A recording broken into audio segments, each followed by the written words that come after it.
back-to-back complete games to his credit. And Carl Pavano is proving to be an ace in the hole for Minnesota.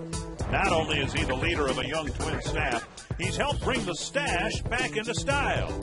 He goes for his 5th straight win tonight against the Tampa Bay Rays. And I have it on good authority that he recently has trimmed up the mustache a little bit. Oh, why? Justin Morneau and the Twins hoping to take a 4-game series against a very good ball club. The Tampa Bay Rays, despite their recent struggles, a very good team. Joe Madden realizing over the course of any season you can have a bump or two on the road, and the Rays just figure they've gone through one of those. Here's the Menards batting order for the Rays. First game between these two teams. Ben Zobrist doing very well away from Tropicana Field, but then so too are the Rays. Carl Crawford, Evan Longoria, Carlos Pena, Matt Joyce, John Jaso, their catcher, Willie Ibar, Sean Rodriguez, and the former Twin Jason Bartlett. And the Dodge Ram scouting report on Carl Pavano, making his 16th start of the year, looking for his 10th win. 9-6 on the year, very good, 3.33 ERA. Currently on a 4-game winning streak with a 1.64 ERA over his last 4 ball games.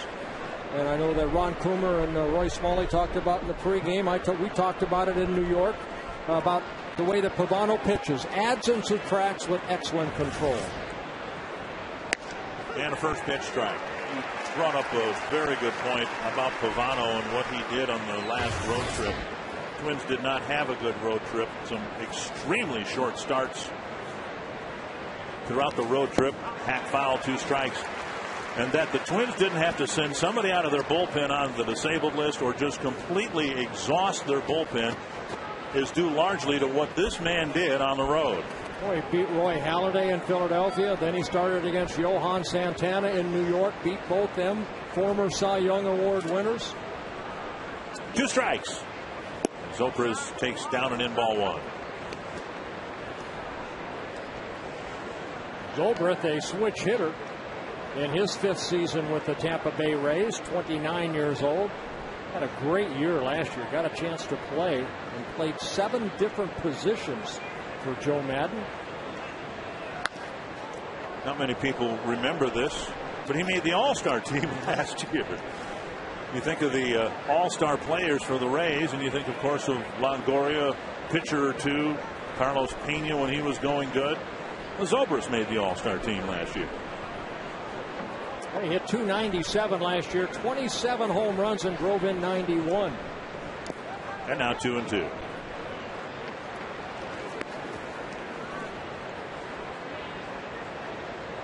Pavano continuing to pick up a decision one way or the other in every one of his starts. 15 starts, 15 decisions. And a good at bat for Zobrist, and he dumps a single to center. So the leadoff man is on, and that'll bring up Carl Crawford. Northland Ford defense for the Twins. Young, Span, and Kubel in the outfield. That means Kadyr's in at third again. He's played well over there. Punto and Hudson up the middle. Morneau at first. And Joe Mauer back behind the plate. Well, a big part of the Rays offense is their speed. 93 stolen bases on the year. 96 stolen bases. Zobrist has 13 of those in 15 attempts at first. And Zobrist goes right away, and the fly ball is lifted to left. Zobrist looking out at Delman Young. He makes the play, 1 away. So the one game that Pavano lost in the month of June came against the Mariners, and they did a lot of this. As soon as they had someone who could run, they took off right away, and Zobrist did that on Crawford's fly ball to left. Mariners kind of stole Pavano blind, and that was his only loss in the month of June. Yeah, Rick Anderson, they really worked on trying to get him a little bit quicker home. He was about 1.6 in that outing, and he's told me the other day he feels that he's at 1.3 somewhere right in that area, and that's pretty good. Zobrist stays put, and Longoria takes a strike.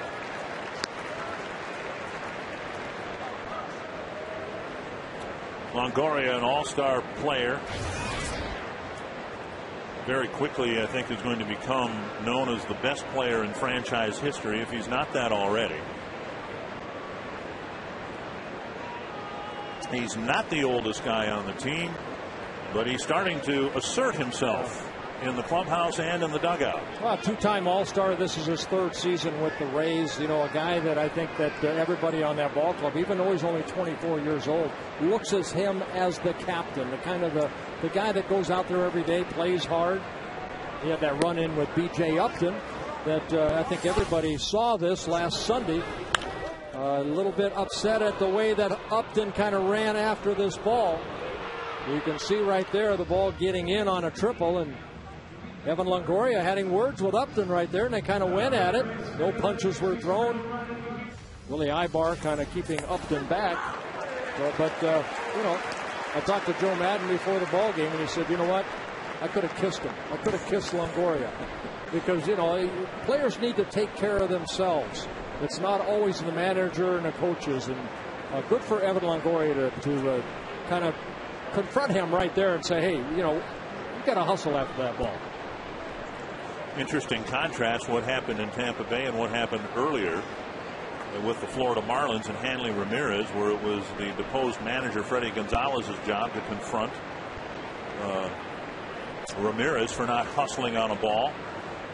And that's part of the manager's job. But when a player steps forward to do it, swing, and Longoria is gone on strikes. 2 down. Oh, great fastball, middle in right there. Longoria kind of a defensive type swing. Kind of shaking his head. He might have had a tough time seeing that ball because of that brightness of the background. He said something to Pena as he went back to the dugout and met Pena at the on-deck circle. Sometimes the Minnie and Paul logo above the batter's eye. That might be the batter's eye itself. There's a little bit of a glow on that. Yeah. Kind of like it, being a former pitcher. It sure beats folded up blue seats, doesn't it? 2 down. Here is Pena.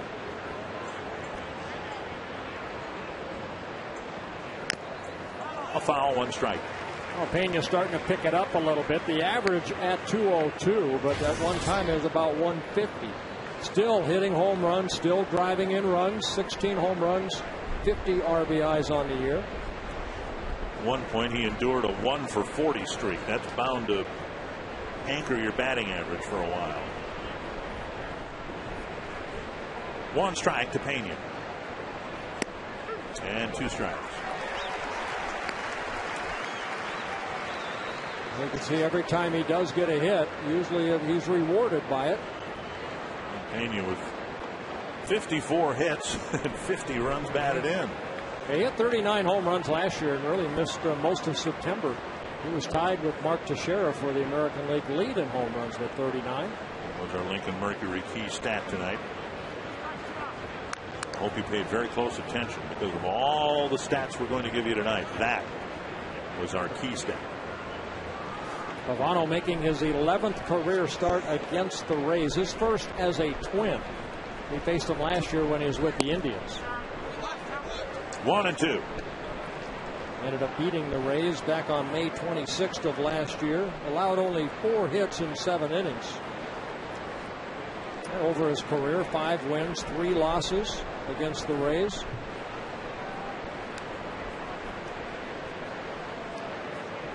1-2 to Pena. Zobrist still at first after his leadoff single. Zobrist was leaning a little bit right there.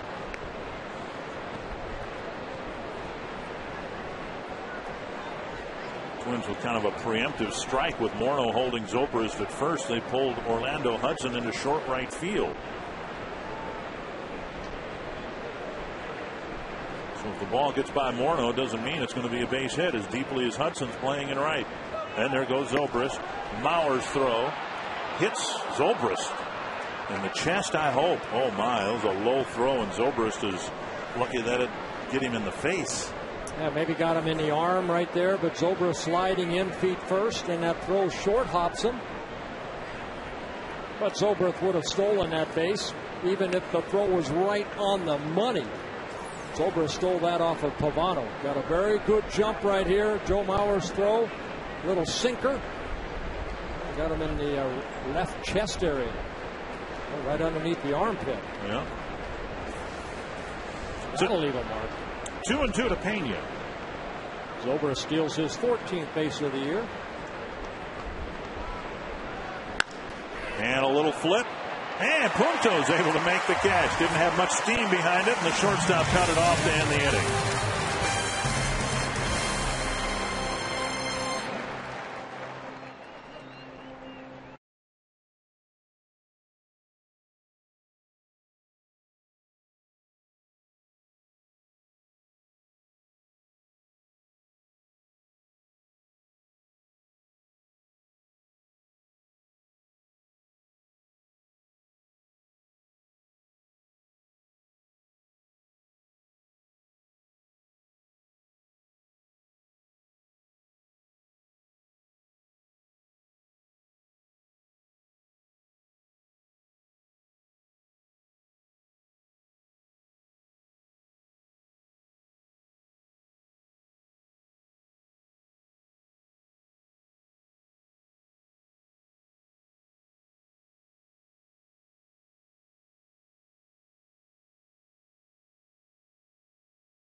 Score first.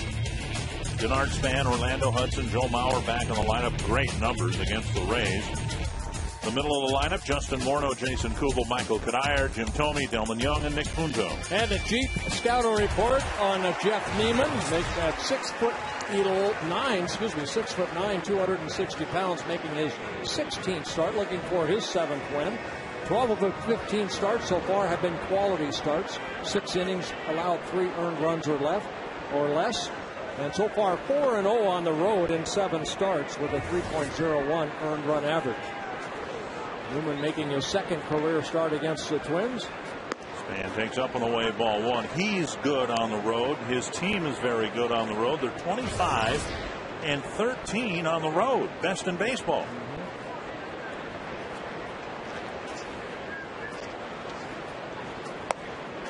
And Span takes ball 2. Twins haven't had much exposure to Neiman. Yeah, Neiman, the scouting report is, and we saw him pitch last year, a fastball in the low 90s, spike-type curveball. He'll mix in a sharp slider and a split finger. 2-1. Been very steady for the Rays. 6 wins, only 2 losses. Very good 2.72 ERA. Currently 4th in the American League with that earned run average. Bouncer left side. Bartlett has it. And over to Pena, 1 away. Northland Ford defense for the Rays. One of the reasons they've gotten good over the last couple of years. They've tightened things up in the field. Crawford, Zobrist, Joyce in the outfield. Longoria very good at third. Bartlett very good at short. Sean Rodriguez at second. Pena, Gold Glove caliber defense at first. And John Jaso, their catcher. Yeah, a lot of times it'll be B.J. Upton out in center field. You know, he's nursing a little bit of a right quad injury. And sometimes Zobrist moves over to second. And apparently anywhere else, no Madden wants to put him. Here's Orlando Hudson. And a strike. Hudson keeping his batting average in that 280, upper 280 mark, where really wouldn't take much at all to get his batting average back to 300. Same for Span. Foul back, 2 strikes. And the Twins breaking out some sticks with this revised lineup, scoring a lot of runs. Yeah, after losing that first ball game to the Tigers, the Twins kind of took control by good solid pitching by Blackburn and Slowey, and some very good hitting at 349, scoring 16 runs.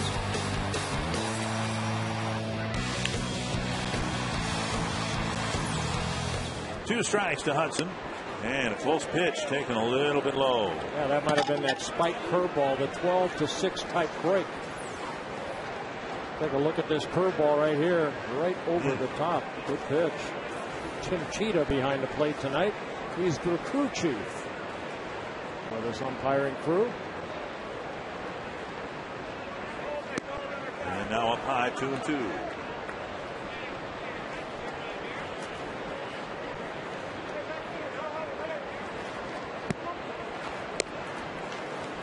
Talking about the spike curveball, and that took 12-6 break. We need to have you show people exactly what a spike curveball is. You have a spike with you? I don't. There's a call, 3rd strike, and it might have come a couple pitches later than Neiman thought. 2 down. Well, that looked like the spike curveball right there. Now, what a spike curveball is, rather than a normal curveball, it drops straight down. You know, I had a very good one. It was Dave Goltz. And a normal curveball is more this way, and then you work on top. The spike curveball, a lot of times they'll throw it like this with one finger. And Mike Mussina had a good spike curveball where it comes straight over the top. It's a little bit unconventional. Not too many guys throw it, but Dave Goltz, a former Twin, he had a very good one. 2 down. Here's Joe Mauer, and he takes ball 1.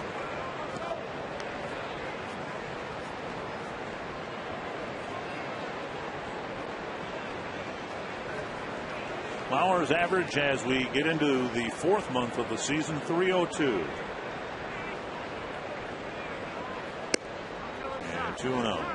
And I'll bet you this, if you want any part of this, by the end of July, his batting average will be a lot higher than 302. He hasn't had that month yet.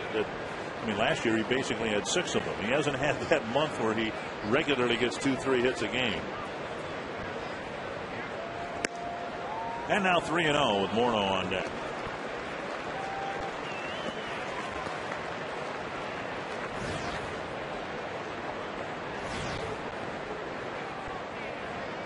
You know, this is one of these ball clubs, Dick, that the Tampa Bay Rays, the Twins have not seen them, since last year. Late last year. I think it's been 13 months since these two clubs have played against each other. Neiman pitched against the Twins at the Metrodome back on April 27th of last year, and then ended up beating Scott Baker 7-1. 3-1 to Mauer. Swinging and a foul. They used to be kind of mirror images of one another, built out of the same mold, a young athletic team. And while that's still very much true for the Rays, maybe less so for the Twins. They've added more veteran players who are have less speed. Hardy doesn't have a great deal of speed. Certainly Thome, the senior citizen on the team. But this Tampa Bay team still runs like the Twins used to. Mauer lashes it to left. Crawford retreats and makes the catch on the edge of the track. Now the ball that seemed to carry pretty well to left on a hot, muggy night in Minnesota.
of going from worst in 2007 to first in 2008, reaching the World Series. But they also hold another dubious distinction, and that is being hit a whopping 3 times in an 11-month span. Last year, Mark Burley threw a perfect game against them. Earlier this year, Dallas Braden in Oakland registered a perfect game. Here is the final out. That's a ground ball to shortstop.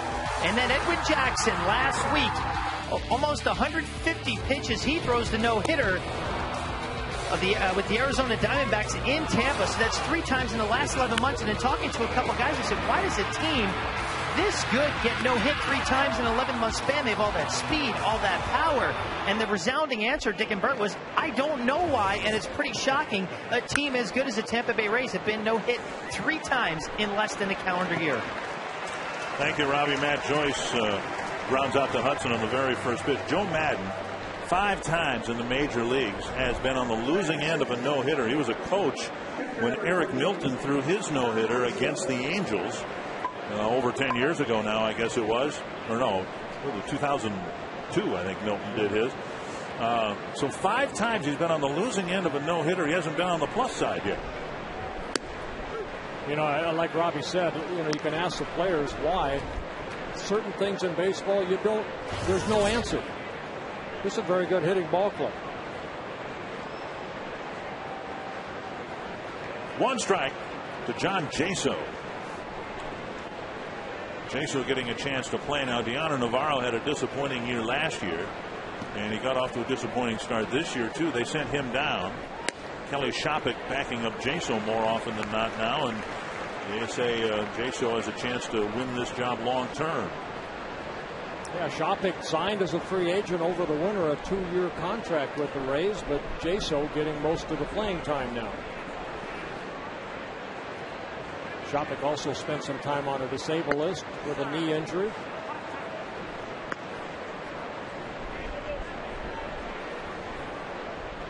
Well, Pavano gave up a leadoff hit, long at bat, and a good finish to the at bat for Zobrist. Then he's retired the next 4 batters. Another ground ball hit to Hudson. And another quick out, number 2. Twins baseball brought to you in Sony High Definition. We'll bring up the designated hitter, Willie Ibar.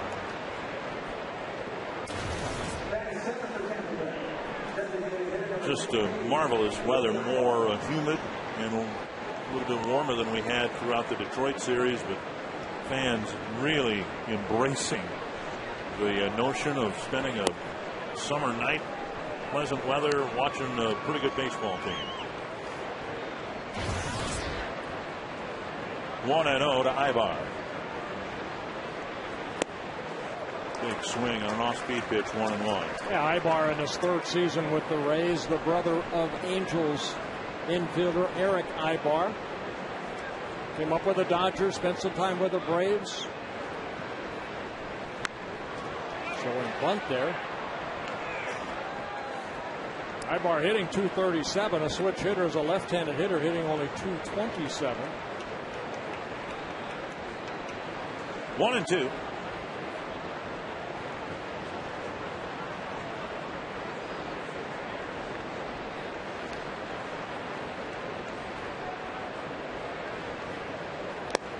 And Mauer hangs on to strike 3. 6 in a row sent down by the mustachioed one.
Minnesota Moment brought to you by Explore Minnesota. Visit exploreminnesota.com. Plan your next Minnesota vacation today. That's the Golden Eagle Golf Course in 50 Lakes in north central Minnesota. A little bit south of Outing in the Emily area.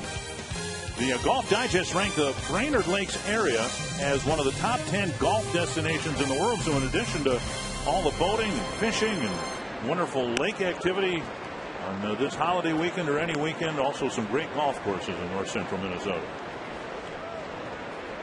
Here's Justin Morneau to lead off the second. He'll be followed by Jason Kubel and Michael Kadire. If the issue for Longoria was the glare off the batter's eye, that's all been taken care of by the shadow that's covered the batter's eye in center field here about 20 minutes into the ballgame. You can see it's darker out there now. Maybe that will help not only Morneau but the other hitters. Speaking of the batter's eye, off the wall, 411 feet from home plate, and Morneau has a double.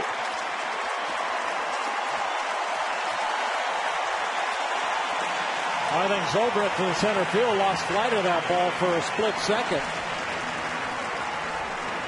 Again, this is the first time the Rays have been here. He got a pitch to his liking and hit it straight away center over the head of Ben Zobrist. And Zobrist kind of froze right there, and really I don't think saw where that ball was going to go until we see him right there. Now get the ball back in. So a double for Morneau, his 24th of the year. And that'll bring up Kubel. Kubel's second on the team in home runs with 10.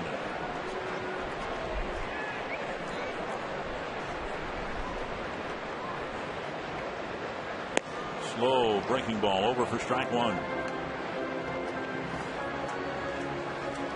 Well, opponents coming in against Neiman hitting only .218. He has given up 13 home runs, 8 to left-handed hitters. Lefties hitting only .236. Right-handers only .204.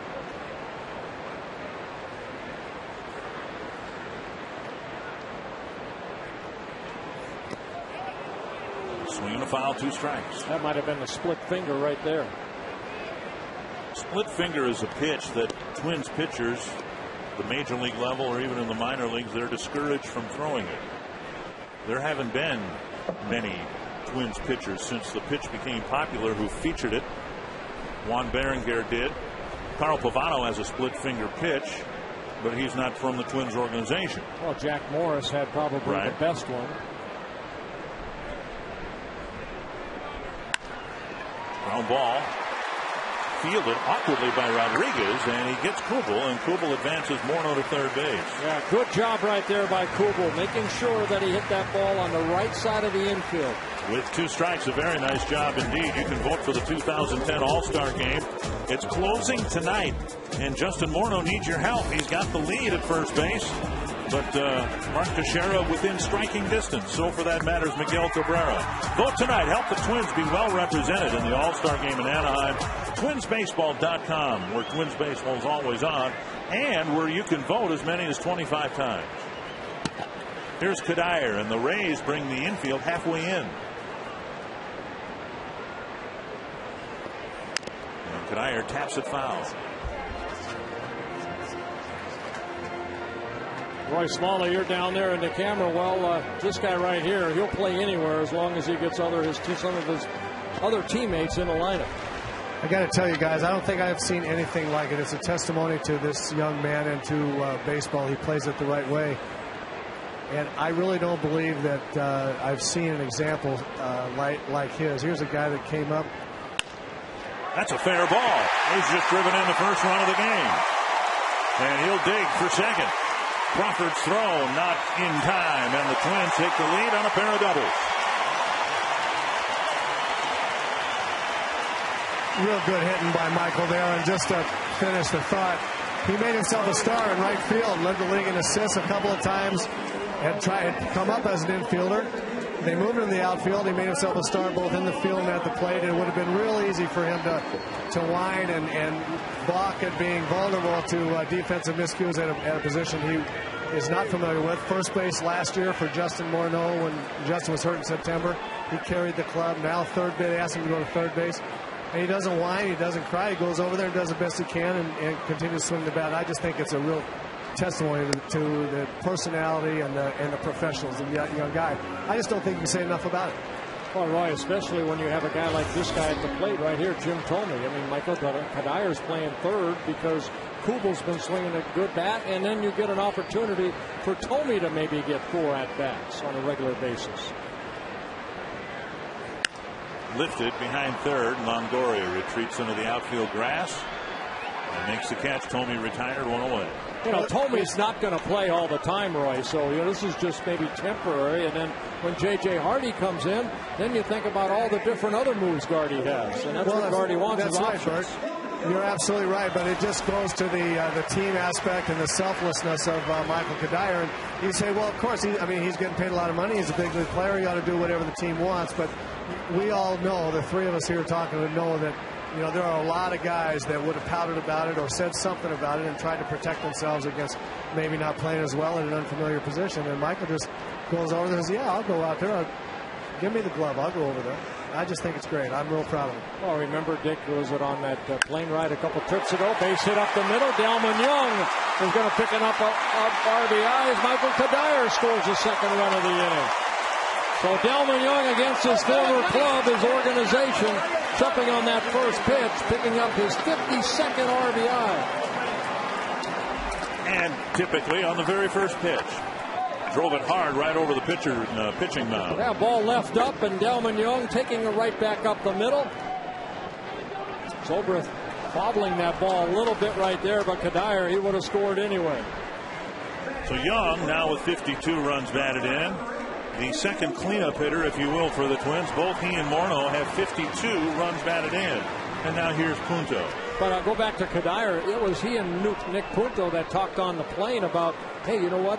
What if I play third? That way we get Kubel in the bat more. You get Delman Young's bat in. You get Thome's bat in. It was their idea, Nick Punto and Michael Kadir's idea, to make the shift. And they're the ones that talked to Gardy. And earlier when Orlando Hudson was going to be out for a while, it was Kadir who said, you know what? I can do second base. Put me in at second base, and that opens up us more playing time for Kubel and Thome. Right.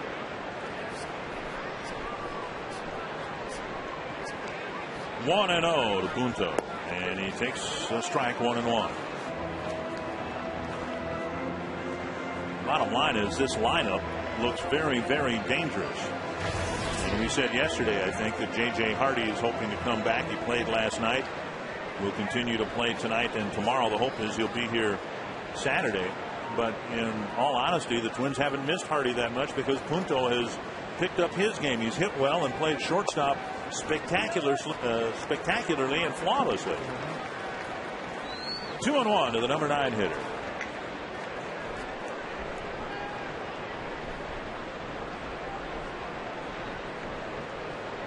Robbie and Spakowski did that thing about Joe Madden and all the perfect games and no hitters. Well, it was Neiman that was on the mound that lost to Edwin Jackson in that no hitter in his last start. Lost that ball game 1-0. Little tapper right side. Pena going to have a tough time. He misses Punto. He's safe at first. A swinging bunt, and Punto, who slides into first base head first regularly, did it this time to his advantage. Pena charged that ball right there and then slipped a little bit, and that allowed Nick Punto with his hustle down that first baseline. Take nothing for granted. You see Punto hustling right there. Pena misses the tag, and Punto slides across, gets that left hand on the bag, and he's safe at first. How about the footwork of the umpire? Look at Jeff Nelson here. Huh? He could have spiked Nick Punto, and the umpire showed great footwork.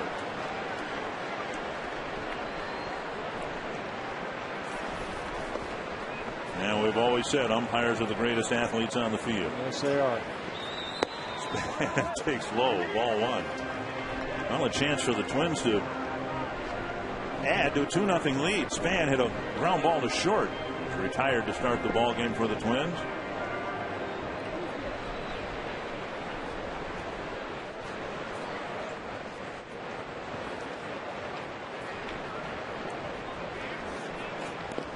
Nice block by Jaso. You know, most of the time, just looking at the flags here, and I know they've been deceiving here, but most of the time the flags are blowing the other way. Here, for one of the few times that I can remember, the flags look like they're blowing straight out to left field. From foul pole to foul pole, maybe.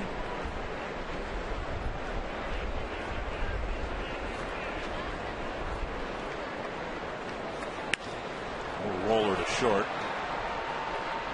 And Span is retired. 4 hits in the inning. Couple of doubles, couple of singles, and a couple of runs. It's 2-0 Twins.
The best stories start here.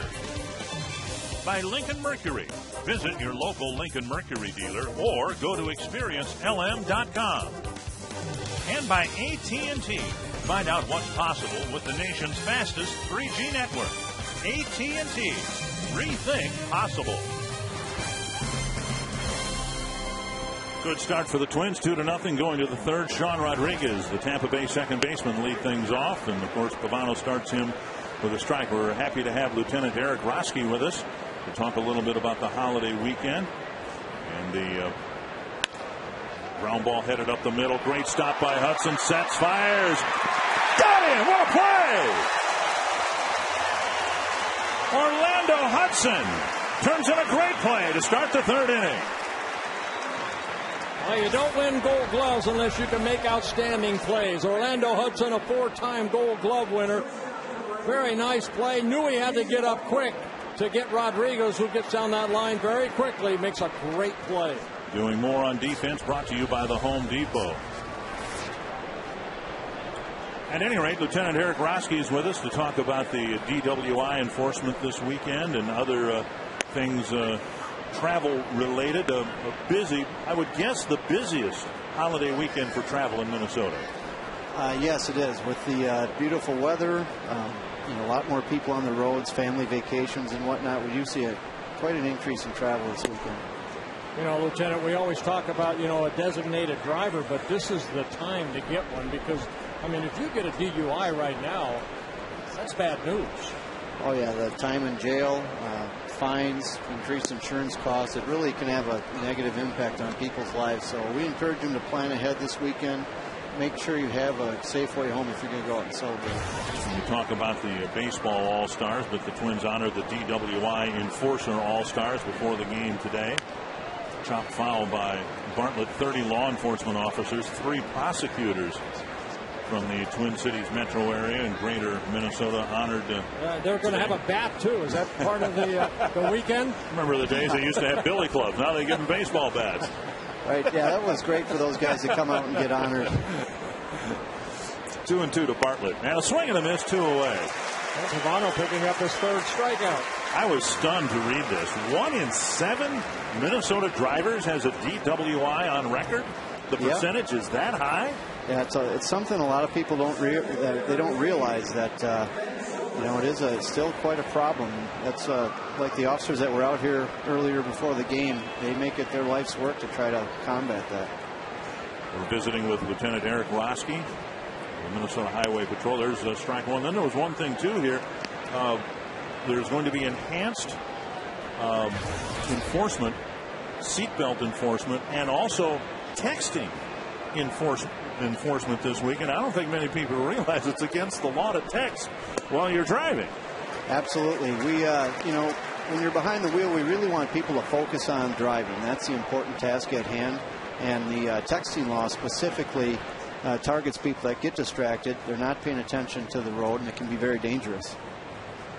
2 strikes to Ben Zobrist. I know all these vehicles now. I have Bluetooth in my vehicle. That really helps a lot. Right. Bouncer to Sharp. And Pavano has set down 9 men in a row. 10 pitches, all it takes to get through the 3rd. And our thanks to Lieutenant Eric Roski. Thank you. Follow him home, not me.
Word value followed by a space in the player's name to short code 234234.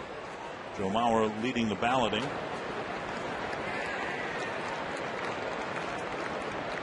And we'll give you the results in our postgame show.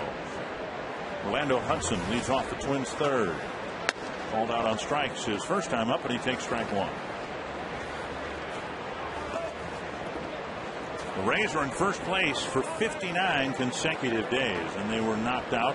Yankees passed them, Red Sox passed them, but they're all so bunched together that one weekend, like this weekend, could either drop the Rays farther back or propel them back into first place. You know, they had a very good spring training, and Joe Madden kind of took that right into the season. They were 17-6 in April, 17-12 in May, and then, you know, we showed you the numbers here in June. They faltered a little bit, where they are 11-14 in June. One hopper to Longoria. Hudson retired. You can ask a question of us online at carsoup.com/baseball. Kevin Goyle from St. Paul wondering what the purpose of the green square behind the pitcher's mound at Target Field. That's where they get the water from. Yeah, this is a wonderful state-of-the-art field, but they still need to have some means of watering the infield, and that's where the hose gets hooked up and the sprinklers. Mauer drops down a bunt, and it'll hit the edge of the grass and go foul. He's tried that a couple of times in the last week, but has yet to drop one fair. Yeah, again, if they're going to give it to you, you take it. Evan Longoria was playing semi-deep third base. And with Neiman at 6'9", his momentum kind of falls off toward first base a little bit. So it kind of opened up that little area. One strike to Mauer. Fly ball to deep left. The ball seemed to carry pretty well. His is the only ball that has been hit with any authority to left field. And he takes strike 2. The reason I mentioned the wind an inning or so ago is the feeling was in the early months here that as it warmed up, maybe the wind change would help the ball carry here as it does in Wrigley Field in Chicago. Simply changing the direction of the wind. There's another one hit to left, and Crawford has an easier play out number 2. 2 down. Justin Morneau coming to the plate in the 8th annual ESPN the Magazine survey of sports experiences. Now, this isn't just baseball. This is professional sports. Football, NBA, NHL, Major League Baseball, and Target Field is at the very top of the list for stadium experience. Fastball away, ball 1. Talk about making a good first impression. My goodness. Lambeau Field, the home of the Packers, is number 2. This one hit well to left center field. Crawford on the edge of the track makes the catch. So the Twins go down 1-2-3 in the 3rd.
Tickets for the game tomorrow and for any game this year.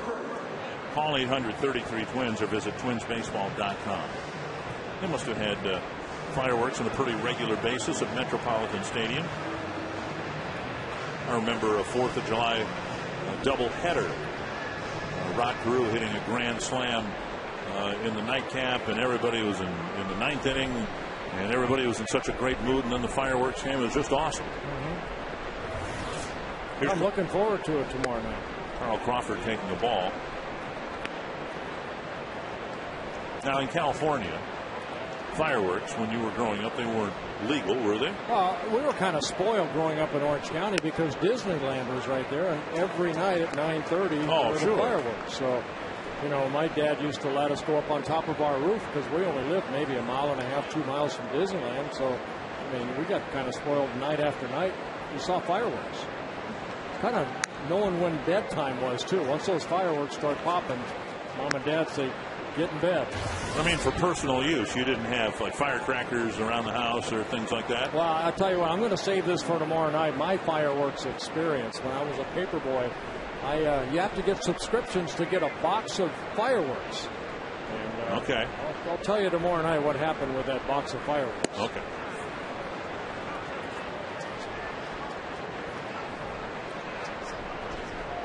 Two and two. Maybe about the 4th inning might be a good time to tell the story tomorrow.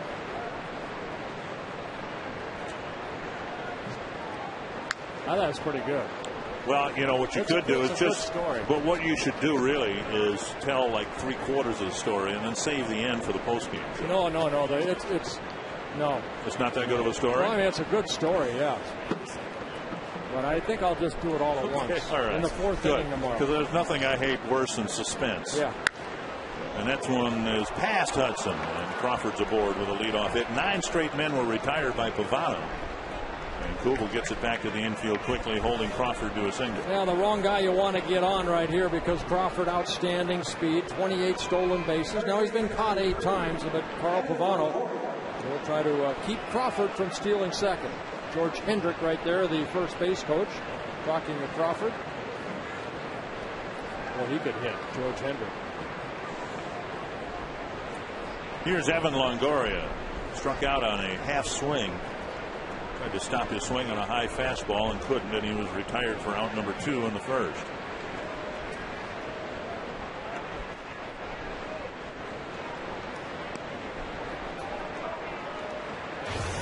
I would imagine one of the concerns for pitchers like Pavano, anybody really, in trying to quicken their delivery to the plate. And the Twins pitch out. Crawford did not go. Zobrist did on the first pitch in the first inning, and here the Twins pitch out thinking that Crawford might go on the first pitch. I know where you're going with that, but I think it's for a younger pitcher. I think, you know, you might try to speed up and then take away from what you're trying to do, and that's to get the hitter out at home so you don't make a mistake, especially to a guy like Longoria. But, you know, Pavano's just going to go about his business. He's going to try to keep him close. And they said that Longoria did not go. Almost the same pitch that struck him out in his first at-bat. That fastball up and in. And Ron Gardenhire asking Tim Cheetah, did you appeal? And he did. Jeff Nelson said he did not go. It is 2-0. From up here, it looked like he went. But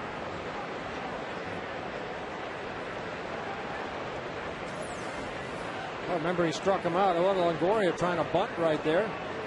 Oh, he didn't go.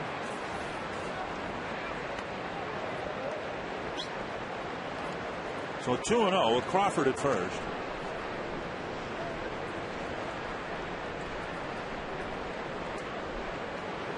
First 2-0 count for Pavano so far in this ball game. Well, the word must be, at least for Pavano, to try to work over Longoria inside. 3-0.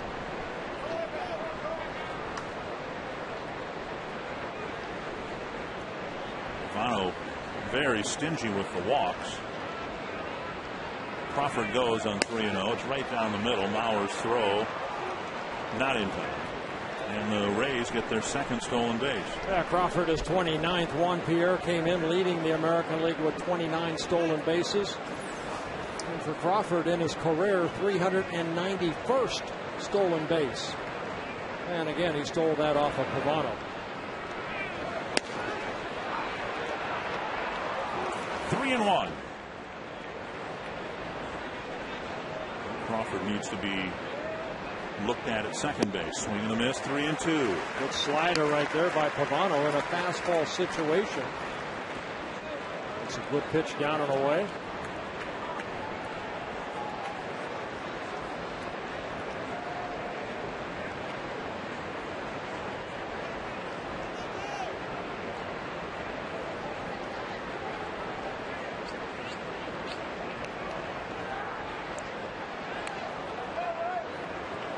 that play.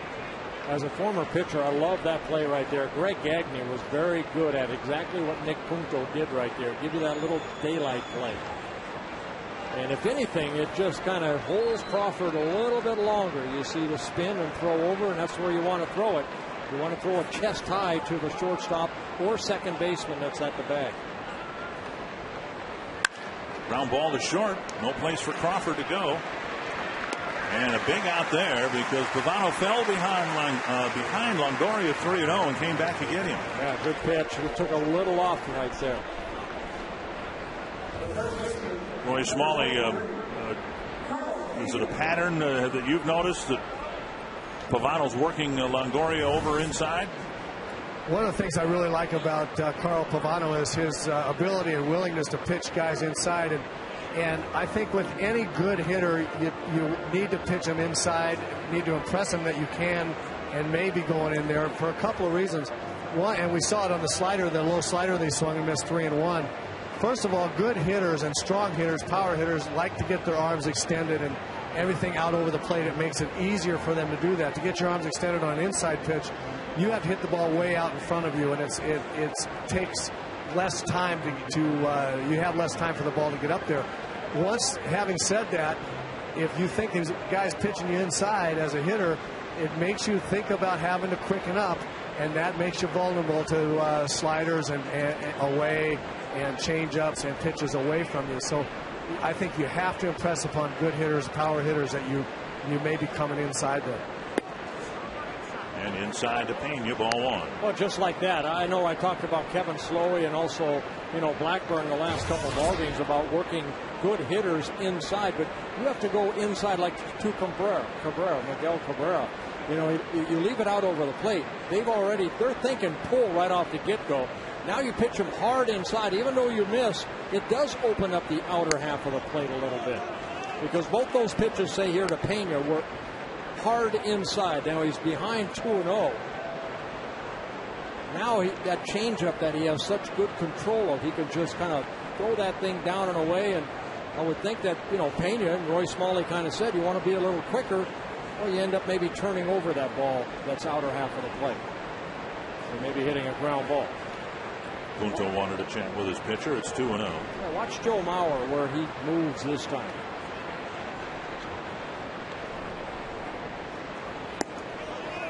And now it's 3-0 to Pena. So yeah, that's what he tried to do right there. That pitch at 80 miles an hour. So he tried to change up down and away and missed. Now you have first base open to a guy that, is hitting only 200, but he's driven in 50 runs. And a guy, Joyce, in the on-deck circle, you retired him his first time up on one pitch on a two-hopper to second. Joyce's season's really starting. He spent a lot of time on a disabled list. And a bouncer on 3-0. Right to Hudson. Thank you. Out number 2, Longoria to third base. AT&T Trivia with Carl Crawford standing at third. And the Twins up 2-0. Which pitcher was the first to no-hit Tampa Bay?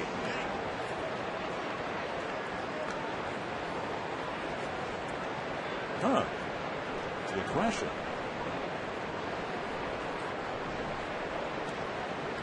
Mentioned Eric Milton's no-hitter was against the Angels. That was that 11 o'clock ball game. Strike one.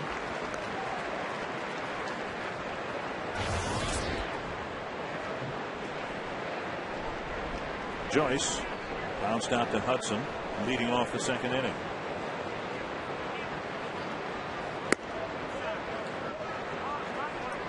Pavano trying to do in the fourth what he did in the first. Ben Zobrist started the first with a single, stole second, and was left there.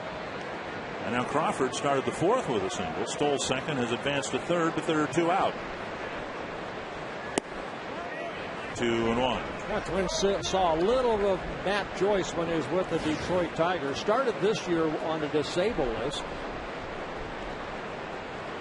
Then optioned down to AAA and just recalled on June 25th.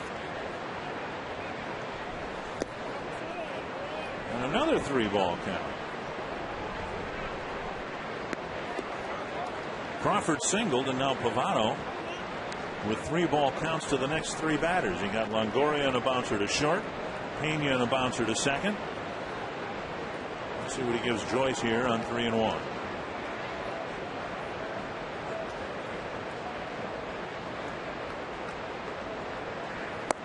He missed. So Joyce walks, and Jason will come to the plate. Yeah, a rare walk for Pavano. You know, one thing throughout Pavano's good stretch, 4 straight wins, we've had a chance to interview him after the game. He's awfully hard on himself, and he picks innings apart and beats himself up when he has a rare rough inning. He's kind of having that now, so you can imagine him maybe getting through this, maybe allowing a run, and then just beating himself up in the dugout. I like that. That you have to expect nothing but the best out of yourself. There's no way of complacency in Carl Pavano. He expects to go out and pitch a good ball game. Interesting decision, or no decision perhaps, by Joe Madden. What do? You've got the tying run at first. Twins or teams have stolen with Liberty against Pavano. You can maybe send Joyce here, run the risk of ending the inning with a throwout. Jaso with 1 strike. Conservative lead by Joyce at first, and there's strike 2. Joyce with a steal in 2 tries, and we'll see if the Rays send him now with 2 strikes on the batter. To me, Pavano's got that mindset of an old timer that says, you know what, my job is to go 9 innings. That's what he tries to do. You're never going to hear come out of Pavano's mouth when he goes 5 or 6 innings, I did my job. He's not that type of pitcher. He's almost back to where he was before his last year with the Marlins, when he won 18 ball games before he signed that big contract with the Yankees, and then got a lot of injuries in those 4 years with the Yankees. 1-2 to the Rays catcher. Grounded left side. Punto won't be able to knock it down, and the Rays get a run with Jaso delivering a ground ball single. It's 2-1. Yeah, fastball away. Jaso doesn't try to turn it over. He just took it the other way. Good piece of hitting. He drives in his 26th run of the year as Crawford scores. See the fastball away, and a good at bat right there, finding that hole in the left field.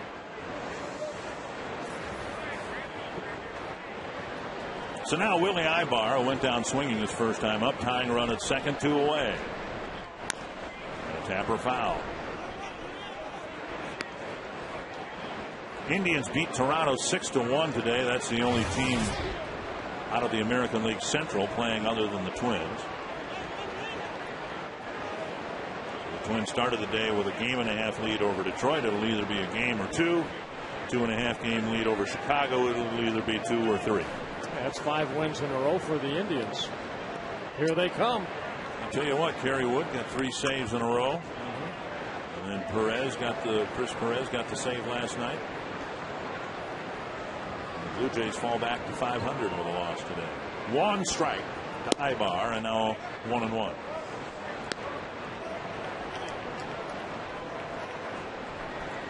Yankees got stuffed by Cliff Lee and Felix Hernandez. They came back and won a ball game today, 4-2 over the Mariners. Pavano's thrown 27 pitches this inning.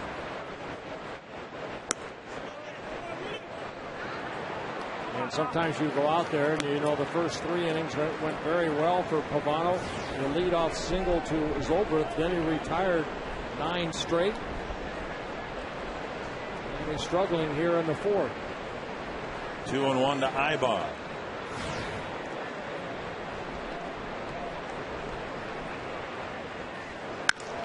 He's hit left field. Young charges. He comes up firing. Here's the throw coming through. He is out of the plate. A perfect 1-hop strike from Delvin Young ends the inning.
82.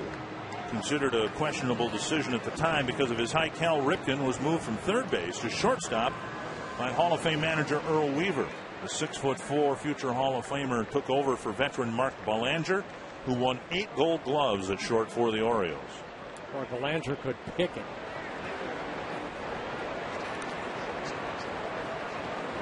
There's Jason Kubel leading off the 4th inning. He takes an off-speed pitch. Strike one. It'll be Kubel, Kadire, and Tomey facing Neiman here in the Twins' 4th.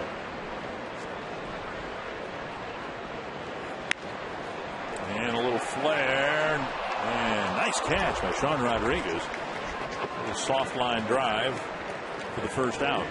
Ripken at 6'4". They said he'd never last at short because of his height, but he lasted, obviously. Hanley Ramirez is 6'3". Derek Jeter is 6'3". Jeff Blum is 6'3". And then back in the days of Zoilo Versalles, the shortstops were usually 5'8", 5'9", something like that. Nick Punto would fit on that bottom scale. Here's a high fly to right field off the bat of Kadire. And Neiman has a couple of quick outs here in the 4th. I want to go to that throw that Delman Young made to Joe Mauer. That was a great throw right there to end the top of the 4th inning. A perfect throw. Always talk about pitchers getting on top of the ball. Boy, did he get on top of the ball. One hop P to Joe Mauer to get Joyce out at home. Remember when he was with the Rays, he was a right fielder. Right field's considered to be a spot for a strong-armed outfielder, somebody who throws the ball very well. Tomey takes ball 1. And, you know, Jerry White will tell you this guy's got a real accurate arm, and he showed it off here. Boy, the one hop to Joe Mauer, and Joe does a great job of blocking the plate, putting that left foot right in front of the plate. 2-0 now to Tomey. Young hoping for a chance here. Drove in the second run of the game his first time up. And that second run the Twins got in the second inning, the difference in the game right now. 2-1. Tomey with a pop-up behind third base his first time up. Struck out 3 times in the ball game yesterday. Hit a couple of home runs in the Tiger series, both of them to left field. 3-1.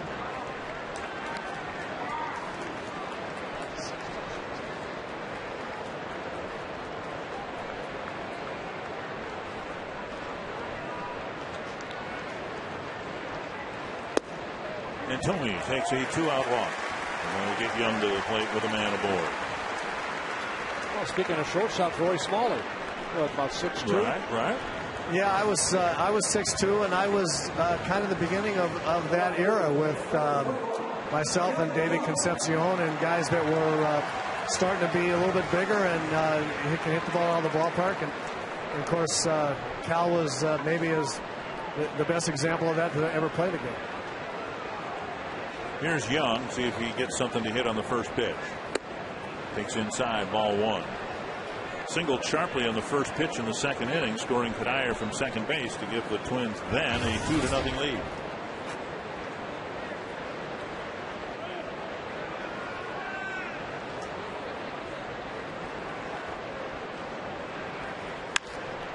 To center, and Zobrist is there to make the catch.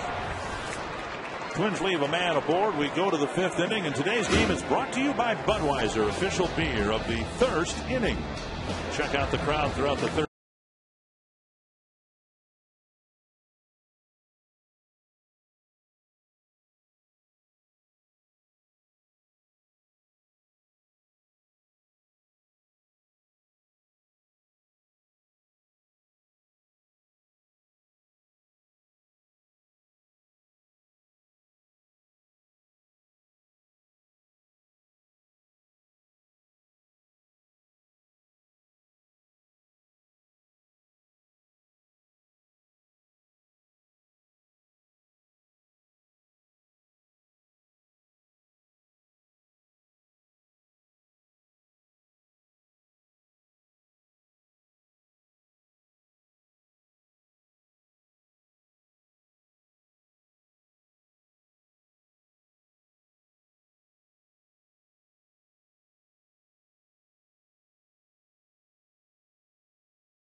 population 96, so 94 others here tuned in to us on Fox Sports North to watch these two young ladies take in their first Twins game together, doing this for their kid. She's got 3, Michelle has 2, and they're having a great time here watching behind home plate on a beautiful night for baseball.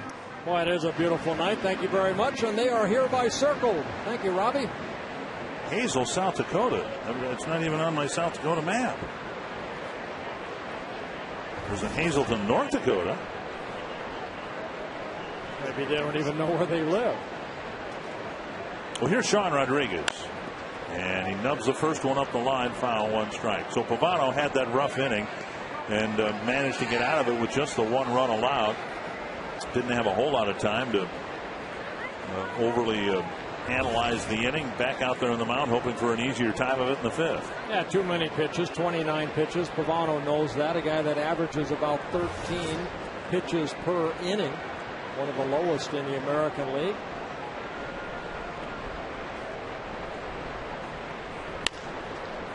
Backhanded nicely by Kadire, and he rockets his throw across, 1 away. So far, so good. Michael Kadire hasn't committed an error. He's made some tough plays like that, and it looks like this is going to be something we're going to see a lot of in the second half of the year. AT&T trivia question: the first pitcher to a no-hit Tampa Bay. I'm trying to come up with. I'm guessing it's a National League. I'm just going to take a guess. How about Derek Lowe? He's in the National League right now as we speak. We've got a guy down there, Roy Smalley. You've got to like what Michael Kadire's done at third so far. I was talking to Michael before the game during batting practice today, guys, and I just complimented him. I watch him in the games. I watch him take practice ground balls before the game, and he's keeping his left arm, his glove hand and arm really, really loose and relaxed, like he's been an infielder for a long time. And I've seen a lot of guys go to different positions, come from the outfield to the infield, and it tenses them up, and they don't look like an infielder, look like an outfielder because they can't keep their glove hand loose. But he's really good at that. And I complimented him on that. He said, yeah, you know what? I know that's important. I just decided I was going to catch everything a little one-handed for a while, because if I did that, I could keep it real loose and keep my mind free and just try to pick it. And he's done just that. Bartlett with another grounder. Bartlett struck out his first time up. When you think, Bert, of the huge range of the other guys in the starting rotation, what they've done at home and what they've done on the road. You know, Slowey has been okay here. Blackburn's been good here, but terrible on the road. What he did in his 2 starts on the road is remarkable. Where would the Twins be without his 2 complete games on that last road trip? Kadire gets another chance from behind the bag, and Morneau digs out a low throw, 2 down. Although I think that's the soft hands that Roy Smalley was talking about right there, kind of, you know, having to go to his right and make that little backhanded play. See Bartlett right there, that nice there, and then across the diamond, and then Justin Morneau. He has saved so many errors over there. A guy that should win a Gold Glove, Justin Morneau at first base, but a nice play all around. 2 down, Zobrist at the plate. And again, tonight the voting ends for the All-Star game, the starters. And we strongly encourage you to go to twinsbaseball.com and register your 25 votes. You know, there's a chance that the Twins will send 2 players elected to the All-Star game in the starting lineup. There's a chance the Rays will do the same. That's something that up until very recently probably wouldn't even have been possible. It used to be in-stadium voting, and the Yankees and the Dodgers and guys like that had a built-in advantage because they sold more tickets, therefore more ballots were cast for their players. But now the bulk of the voting is done online. The in-stadium voting is still important, but it's a much smaller portion of the voting pie. You know, and then when it's all said and done, Dick, you see who the fans vote. Fans are good baseball. Yes, they are. They really are. I mean, they know who deserves to go and who doesn't deserve to go. Inside 1 and 2. You got the Tampa Bay Rays averaging about half the attendance the Twins are right now, but yet there's a chance that Crawford will get in as an outfielder, and it's a sure bet that Longoria will get in at third base. So the internet and how Major League Baseball has used it to determine the starting lineup has really been a benefit to the smaller markets. 1-2 to Zobrist. That's a foul, and it goes to the backstop.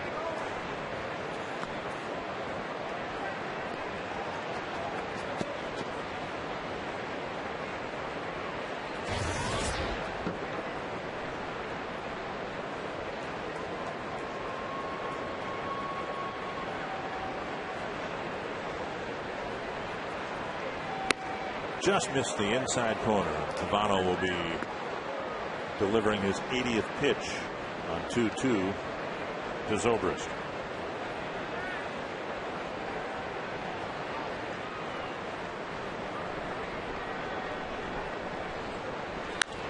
It's hit into the right field corner. Zobrist has his second hit. This one will go for extra bases.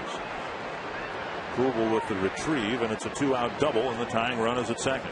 Good swing right there by Ben Zobrist on a breaking ball. Stayed up. Was lining that ball into that right field corner. Picking up his 15th double of the year.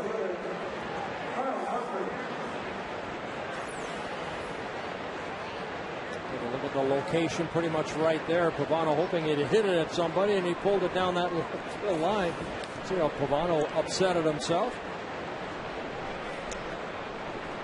So now Crawford, who singled leading off the fourth, stole second, scored the only run of the game so far for the Rays.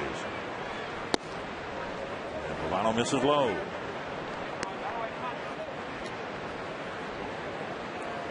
Pavano wobbled his way through the fourth, gave up the one run, had retired 9 men in a row prior to that. And now a 2-out double. And a tough hitter at the plate in Carl Crawford. Another off-speed pitch, and that comes in across the knees, 1-1. A 79-mile-an-hour changeup.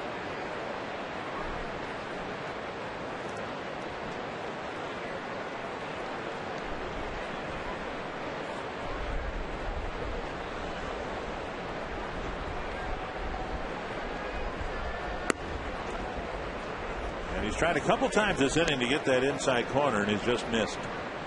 2-1. Twin Cities native Tim Cheetah behind the plate. Fellow Twin Cities native Jeff Nelson at first. He'll get the plate tomorrow night. Sharp ground ball. Morneau smothers it. Pavano to the bag. Safe, and Pavano quickly turns around. Now they got Zobrist off third, but he gets back safely. Crawford's speed got him a hit, and the inning is extended. First and third, 2 away. Yeah, it becomes a foot race between the pitcher and Crawford on a play like that, because Justin Morneau has to go to his right and kind of smother that ball, keep it from going to right field. And then Pavano getting over there as quick as he can, but very close right there. And it went to Crawford. And Crawford's right foot got there just a split second before Pavano's right foot. How about the instincts? Morneau fielding it and running to the bag to shorten the flip, realizing it was going to be a close play, but then Pavano, disappointed that he didn't get the out, but immediately turning around and looking at third base. Yeah, that's something that you do in PFP, pitchers fielding practice, every day in spring training. It's always that play with a runner at second base, and then, you know, if the runner does beat you there, that runner at third, like Zobrist, could keep coming. So you always pick him up. As soon as you hear whether he's safe or out, you always turn around and see where that runner is. Tom Foley, the third base coach, talking to Zobrist. Well, the fourth inning ended with a Rays runner being thrown out at the plate. Tom Foley didn't want that to happen again here in the fifth. First and third, 2 down, and here's Longoria. 0 for 2, went down swinging in the first and bounced to short in the fourth.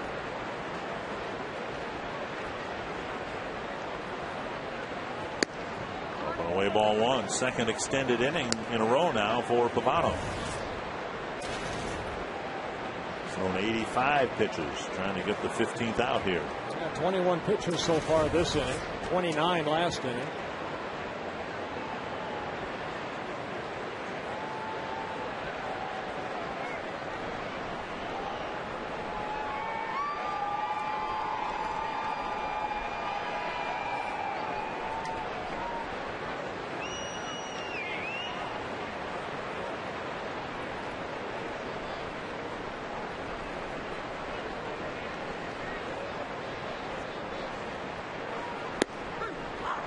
One and one. Good slider down and away.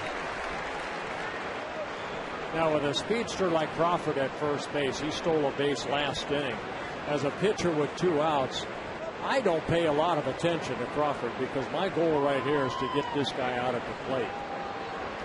Crawford with a pretty good lead at first. Staying put. And now 2-1. Remember, in Longoria's last at bat, Pavano fell behind him 3-0, then came back to get him on a ground ball, pitching him obviously very carefully. Leading the team with 53 runs batted in.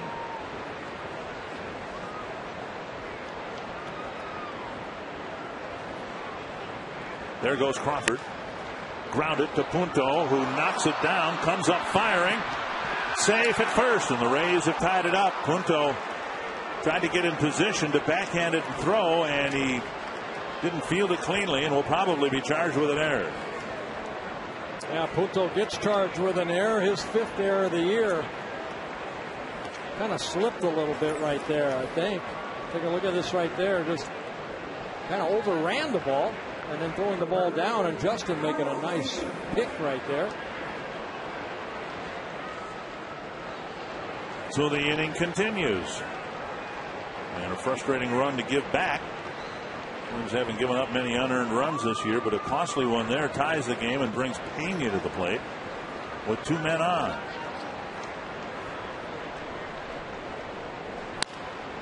And a foul ball.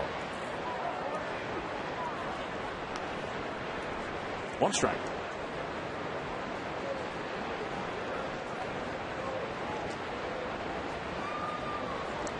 Twins on the season, they have only committed now 30 errors. Their opponents have committed 45.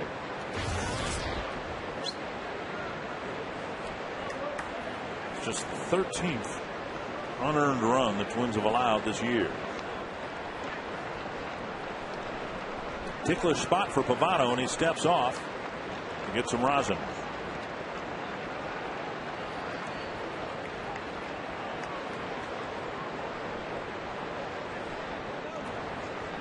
Pitch number 90 for Pavano.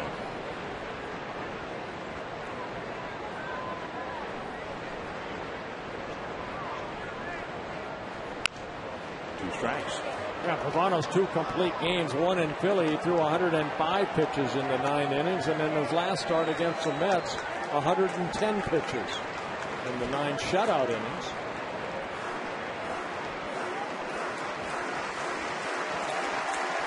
Pena among the league leaders in strikeouts every year. He strikes out about once every 3 times.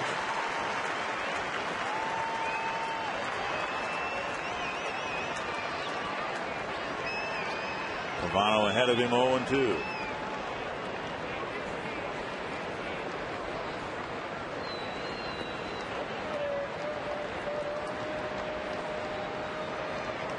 A lot of pitches over the first or last couple innings, 56 so far.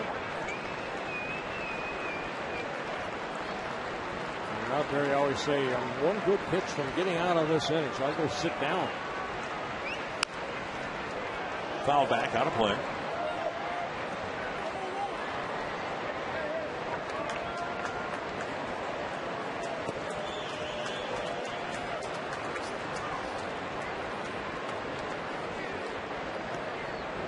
Seven innings, 9 innings, 9 innings, and Pavano struggling to get through innings 4 and 5 here, and his chances of getting through 7 aren't very good because of the pitch count.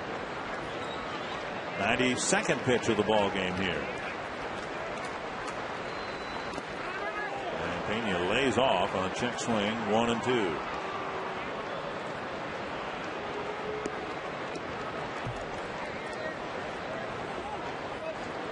They're sailing along here. Pavano and his mound opponent Jeff Neiman among the leaders in fewest pitches thrown per inning.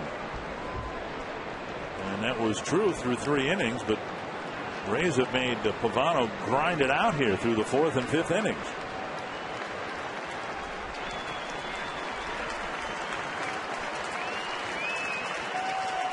One and two to Pena. Blocked, but only partially by Mauer. The runner at second goes. The runner at first. Longoria does not go. Well, Longoria went. Then he saw Crawford did not take off right away. So he kind of had to backpedal. And then Crawford took off. And then Longoria was kind of caught in no man's land. Take a look at this pitch right here. Lands in front of a plate. Joe Mauer knocks it away. Watch Crawford right here. Your second base. See, he's heading back. Longoria wasn't sure exactly what he was going to do. So he scoots back to first. Mauer to the mound, maybe just to give Pavano a bit of a breather here. He's had back-to-back innings where he's really had to fight through some struggles, control issues and otherwise. That'll be a wild pitch charged to Pavano, his first wild pitch of the year.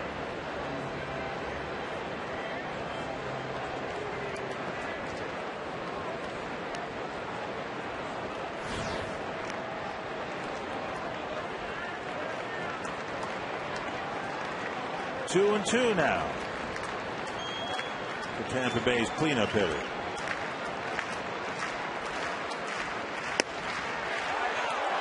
And just missing inside. It's a full count. Well, fastball middle in. Joe's sitting there.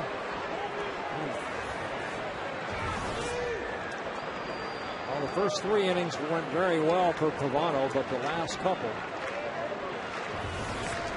have not. Rick Anderson on the phone out to the bullpen. This has been an odd inning because Pavano got the first 2 batters to ground out. Runner at first goes. Pena strikes out to end the inning. So Pavano struggles, and the Rays get an unearned run.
It's 2 apiece. We go to the bottom of the 5th inning, and Nick Punto will try to put the Twins back in front. Rays getting an unearned run on a Punto error, so Punto would love to start a rally here in the Twins' half of the 5th inning. Well, Nick Punto got an infield base hit in the 2nd inning when the Twins took a 2-0 lead.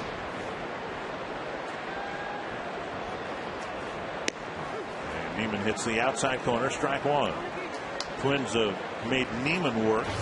Faced 7 batters in the second inning, but other than that, he's been awfully tough on the Twins.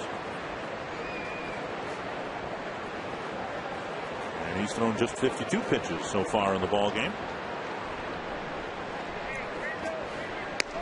Just off the outside corner, 1-1.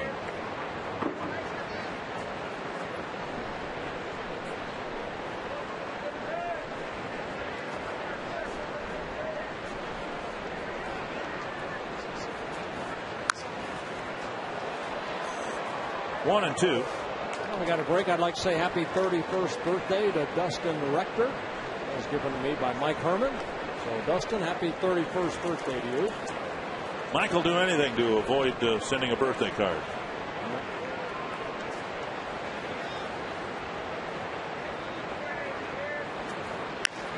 And Punto lifts another one foul. Still 1 and 2.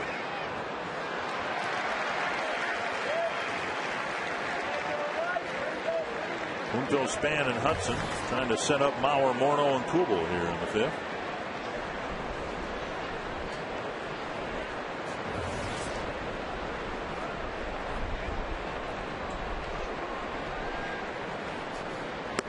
And Punto strikes out, 1 away. And Neiman picking up his second strikeout of the ball game. Nothing better on a 89-degree night than to talk hockey, and for that we're going to go to Robbie Innsmikowski. Hey guys, the first day of free agency in the National Hockey League, and the Minnesota Wild have made a move. They have acquired a centerman, and it's Matt Cullen, a 3-year deal worth a reported $10.5 million, almost 1,000 games to his credit. Former standout at Moorhead High School and with the St. Cloud State Huskies. Dick, I know you'll be happy with that. Matt Cullen won a Stanley Cup back in 2006 with the Carolina Hurricanes. The Wild also signed another forward, Eric Nystrom, from the Calgary Flames. Dick? Thank you, Robbie. 1 down in the 5th. Here's Span taking strike 1. Span with a couple of ground balls to short.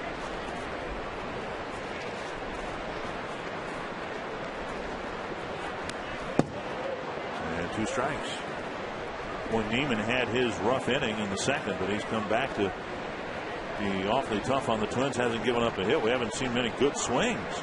Well, again, you know, here's a guy making his 16th start. 12 of his 15 starts have been quality starts, so he has kept the Rays in almost every game he has started. 6 wins, 2 losses, very good 2.72 earned run average. That's the 4th best in the American League. Started out 6-0, lost his last couple of decisions. They've been at home. Twins will get the 2 best and steadiest starters for the Rays in the first 2 games here, with Neiman going tonight, David Price going tomorrow. Price leading the league with 11 wins already. 2 strikes to Denard Span.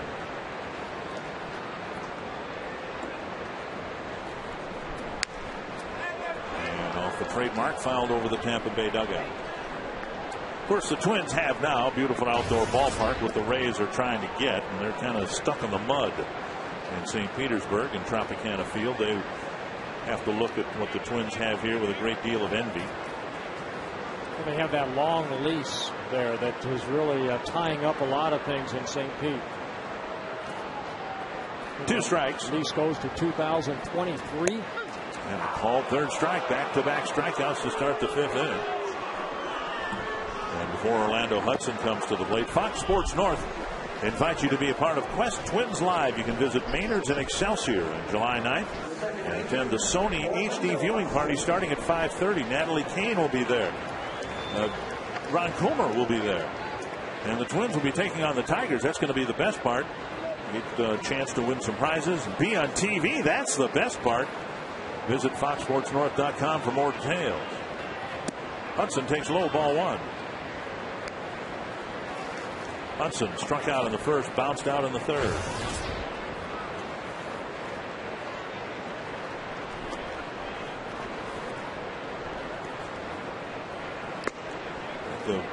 Most people have assumed that, lease notwithstanding, if the franchise has a strong future in that area, that they probably need a new ballpark in Tampa rather than St. Petersburg. But how do you negotiate your way out of a terribly long lease?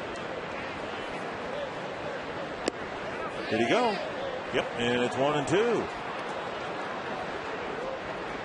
Well, Neiman hasn't given the Twins anything. Yeah, Neiman just in his second full season with the Rays, a 13-game winner last year. That breaking ball underneath the swing that Hudson went too far.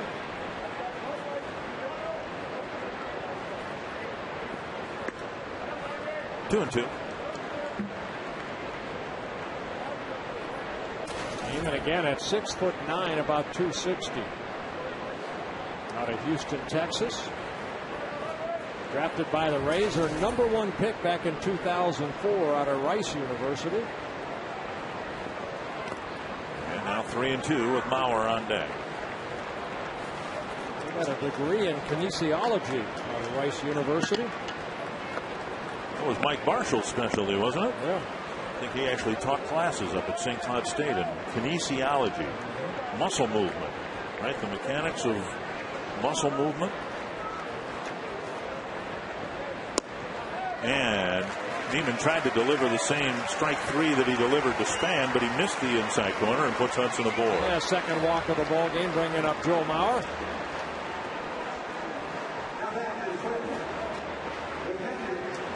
Mauer will be the top vote getter for the American League All-Stars when they play in Anaheim. Just a little side note, Wilson Ramos, whose future with the Twins is blocked by Mauer, he's back playing now for Rochester, which might fuel even more trade speculation.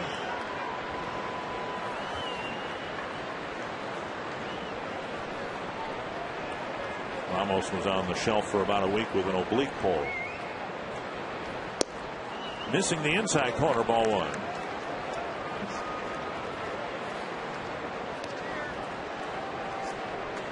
We're going to have General Manager Bill Smith with us in the 5th inning tomorrow. Might even ask him about the trade rumors. I'm sure Bill will be very revealing. He's always been very forthcoming. There are general managers out there that seem to like to see their name in print. And then there have been the Twins general managers. Terry Ryan first, Bill Smith second. They generally don't reveal what's going on until it happens.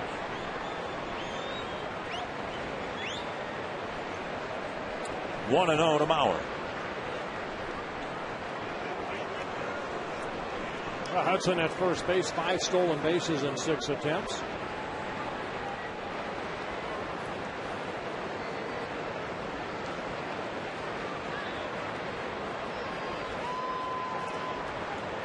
Rays got a run after 2 are out in the 5th. Twins trying to do the same now with 2 outs in the 5th, their half of the 5th inning.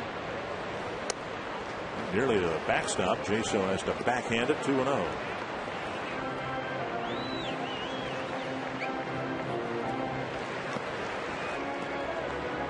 Jim Hickey, the pitching coach, is going to come to the mound.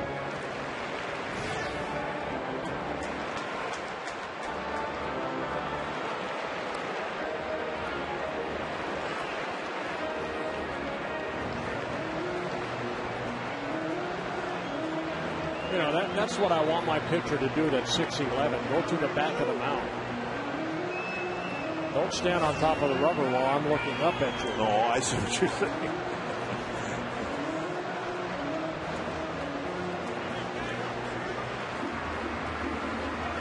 Hickey said his piece. Back to the dugout. 2-0 to Mauer. Bill Bauer, the Twins hitting coach, hoping that Joe Mauer can extend the inning here.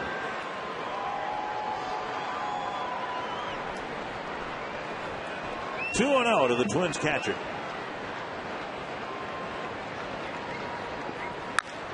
Mauer pulls it, just foul. Jeff Nelson's been kept pretty busy with some close calls over there. Yeah, he kind of had to get out of the way of that ball before he could actually say that it was foul. Ball almost went over the bag. See Joe pulling this ball right there, and watch Nelson. He's keeping an eye on the ball, but then has to jump out of the way. And then saying that the ball was foul.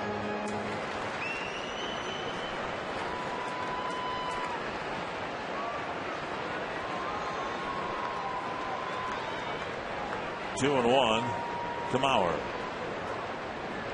Hudson goes. It's a check swing in the dirt, and Hudson will get a swipe of second base. 3-1 with first base open and Morneau on deck. Orlando got a very good jump right there. Steals his 6th base of the year in 7 attempts, and he gets into scoring position. And Mauer with the count in his favor. Throughout the Detroit series, in the last 2 games at least, the Twins were able to collect some big 2-out hits to drive in runs. We'll see if Mauer can deliver one here in the 5th.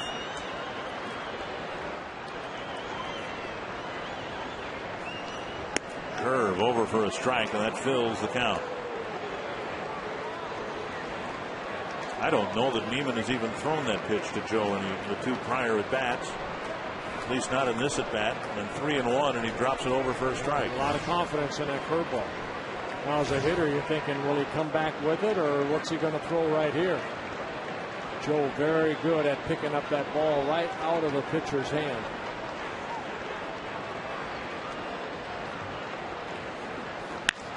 To left field. Crawford retreating. Makes a running catch on the edge of the track. Twice tonight. Mauer's hit a liner to the edge of the track, and each time Crawford's hauled it in.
Evening in Minneapolis with a first pitch temperature of 84 degrees.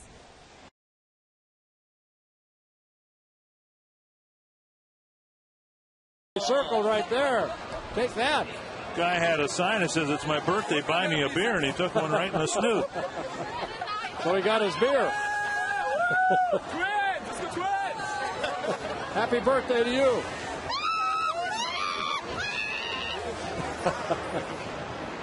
Oh, Carl Crawford, my goodness, that speed right there that Crawford can display caught up to that ball off the bat of Joe Mauer. A little more speed out there than Johnny Damon. Yeah, he's one of the best out there. One of the reasons he's 3rd in the fan balloting in left field, or in an outfield spot for the All-Star game. Well, Pavano just hoping for a Pavano type of inning here in the 6th. The last couple innings have gotten away from him, yet he's only given up 1 earned run. He'll face Joyce, Jaso, and Ibar here in the 6th.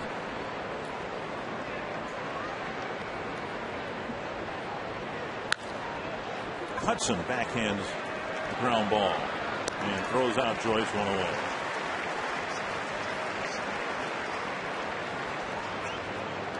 J.J. Hardy playing Class A ball for the Beloit Snappers. 1 for 3 tonight, a walk, strikeout. 1 for 6 in the 2 games. And the hope for outcome of all this is he'll be back here ready to go Saturday.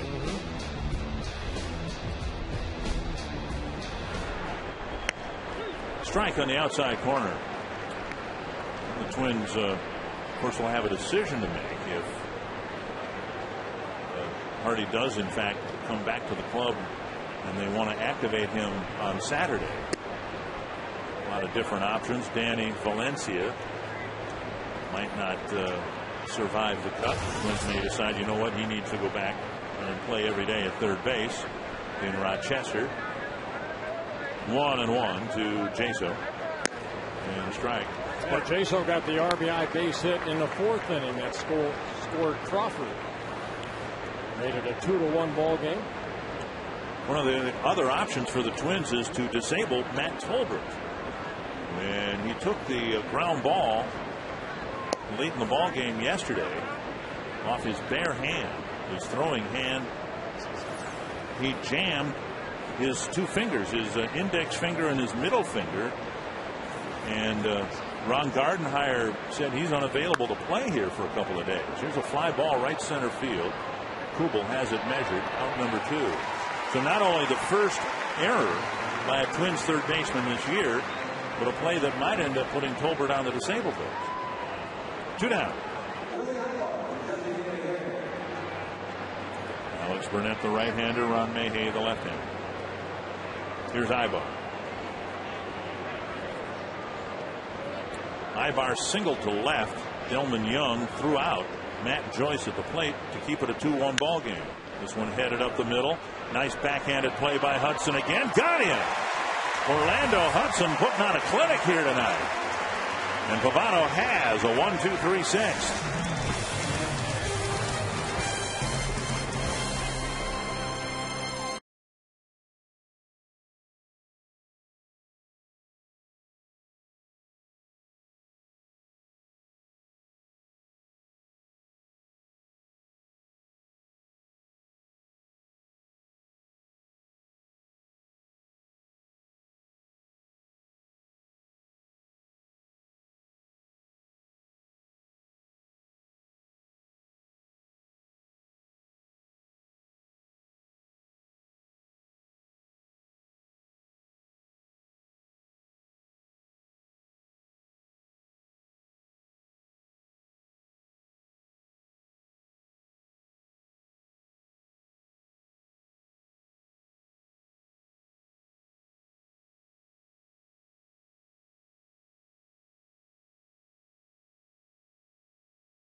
Hitting a base hit to left field, but Delman Young comes in, and Matt Joyce thinks he can score on Delman Young, but instead a great throw, great block of the plate by Joe Mauer.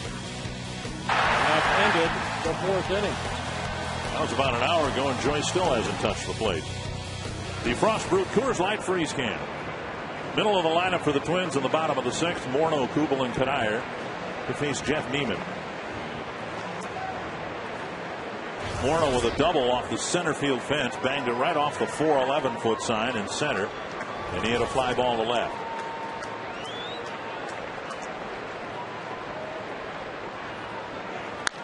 Pulled to the right side, but right at Pena. And Morneau quickly retired, 1 away. Yeah, Neiman's given up only 4 hits, all those 4 hits in the 2nd inning when the Twins scored their 2 runs. Couple walks in a ball game, 3 strikeouts. Kubel 0 for 2, a ground ball to second and a pop up to second.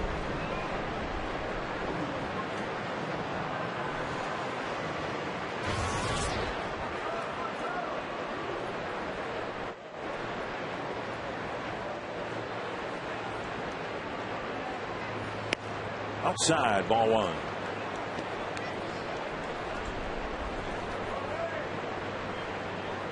Kubel second on the team in home runs, third on the team in runs batted in.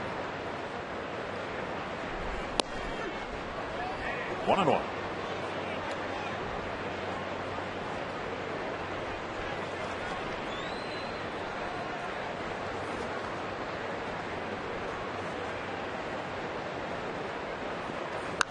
Popped up out of play, 1-2.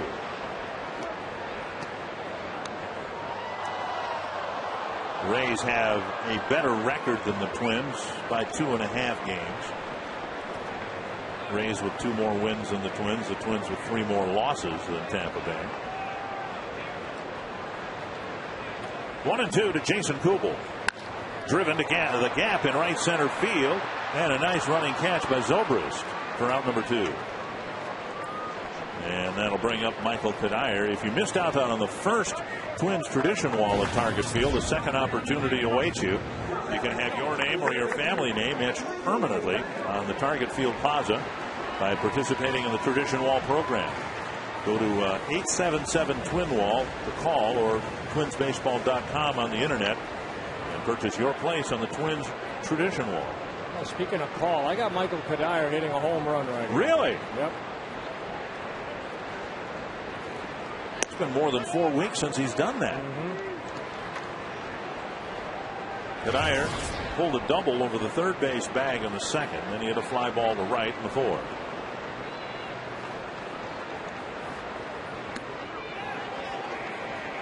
And a strike called. It's 0-2.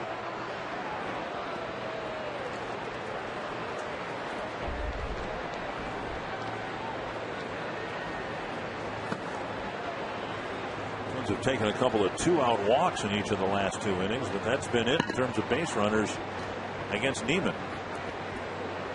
Chaso blocks it. Quest high speed pitch brought to you by Quest high speed internet. Yeah, Neiman 95, Pavano at 92.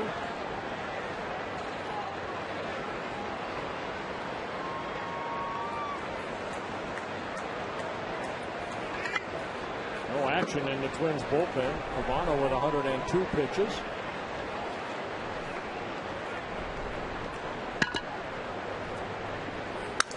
Ouch.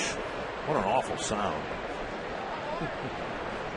I guess he won't hit a home run with that bat. Get a new one, Michael. Yeah, that looks like that has a home run in it. A lot of pine tar on it. 1-2.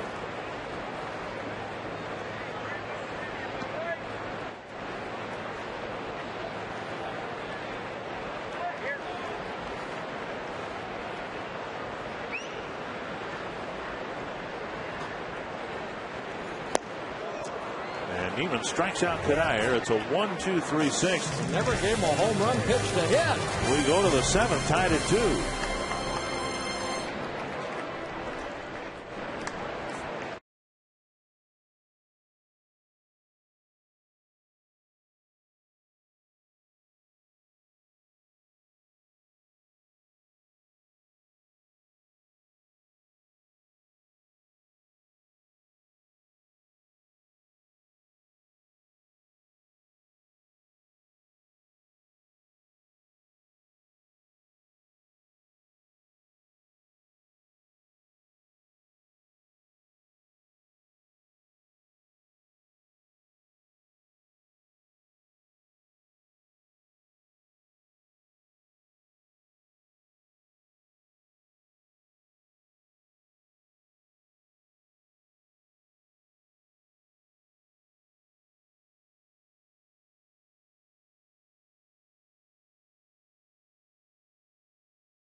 Well, the Twins got on the board in the second inning, a double by Morneau, then an RBI double by Michael Kadire. Delman Young driving in a run right up the middle.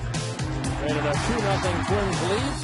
But then the Rays scored one in the fourth inning with an RBI off the bat of John Jayco. And then the Nick Punto error right there allowed the second run to score. We're all locked up at 2 apiece after 6 innings. Sean Rodriguez leads off the 6th, or 7th, I should say, against Carl Pavano. The Twins have an off day on Monday, and so all the Twins starters will get an extra day, which might factor in here with Pavano over 100 pitches. Here's one sliced to the gap in right center field, and it's down for a hit. Span flips it back in, and the leadoff man is on here in the Tampa Bay 7th.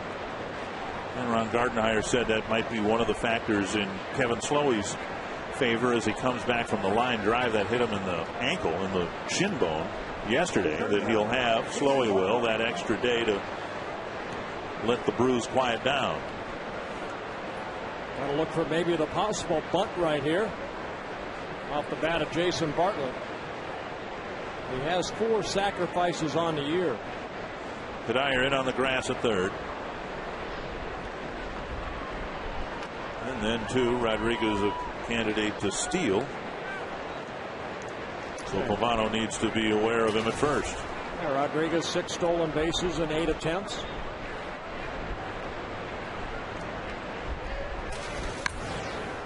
There's a bunt, a good one. Hudson fires and Bartlett retired. And Mauer runs up the third baseline to cover third base.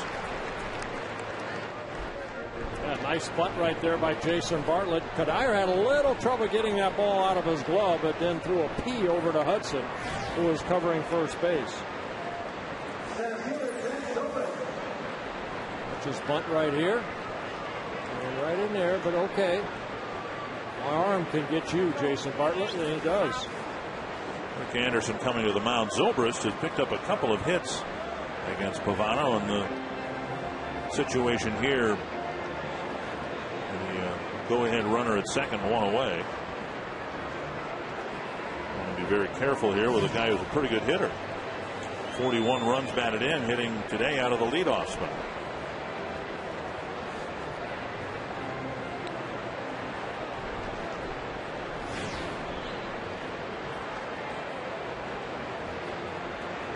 Beautiful night in Minneapolis, and 2 good teams going at it in the first of 4 games.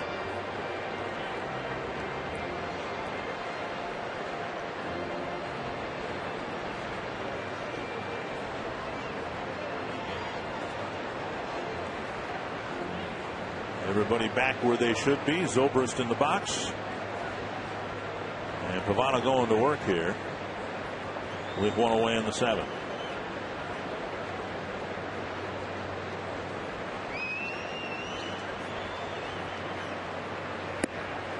Speed pitch missing, ball 1.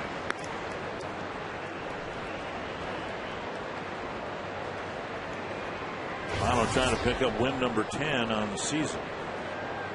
David Price leads the league with 11. Clay Buchholz, Phil Hughes each with 10. 7 different pitchers with 9 wins, including Carl Pavano.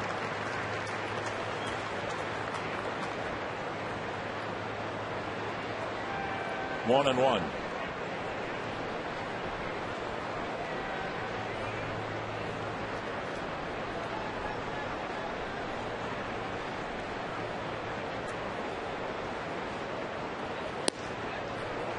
Just off the corner, and it's 2-1.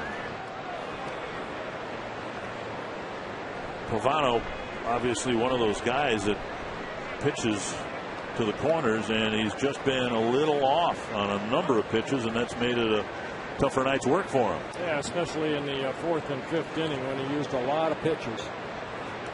2-1 to Zobrist. There's the outside corner, 2-2.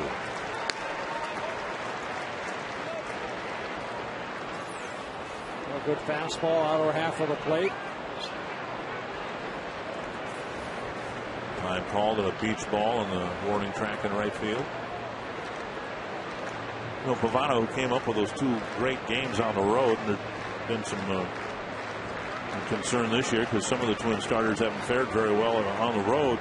Just something they're going to have to fight through, right? I mean, if you can pitch good at home, you can make good pitches. You just need to make the same pitches on the road. Yeah, I mean, there's no difference between pitching here and on the road. You can't think that way as a starter. 2-2 to Ben Zobrist. Try to clip the inside corner, and again, just missed. Yeah, he's not getting that call at all. I could kind of watch Pavano's reaction a couple times on that fastball inside. And Tim Cheetah just not giving this pitch. Take a look. Wow.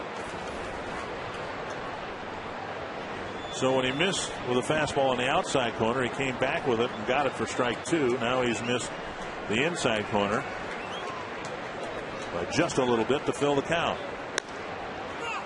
And walks Zobrist. And first and second now with one away, and Crawford to the plate. Yeah, here comes manager Ron Gardenhire. He's going to bring in Ron Mayhay, who's been warming up in the bullpen. So Pavano unable to complete 7 innings, a rarity here. He struggled in the middle innings and now into the 7th, and he'll come out in a tie game.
On Toyota's full lineup of dependable vehicles.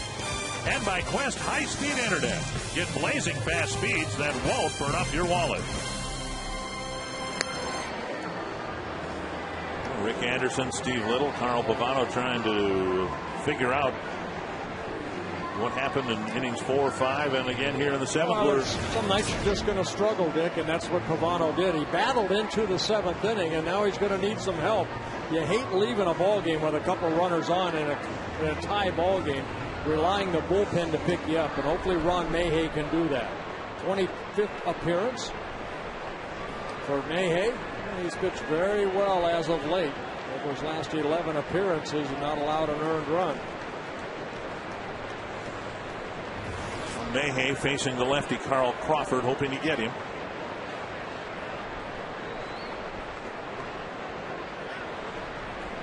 And a first pitch strike. Mayhay has faced Crawford 8 times and given up 2 singles.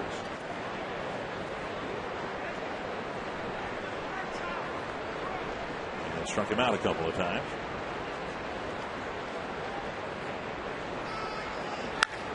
Up the middle and through for a hit. Rodriguez coming around. He's going to score, and the Rays have their first lead. So Crawford drives in the 3rd Tampa Bay run, and it's 3-2. Yeah, Crawford picking up his 3rd hit of the ball game, his 39th run driven in. And again, that's why as a starter you hate to come out and depend on the relievers to come in. And the high fastball right there, Crawford hitting it right back up the middle. Rodriguez scores. Mayhay asked to get one man, did not get it done, and now he'll give way with Longoria coming up.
Field open 7 days a week.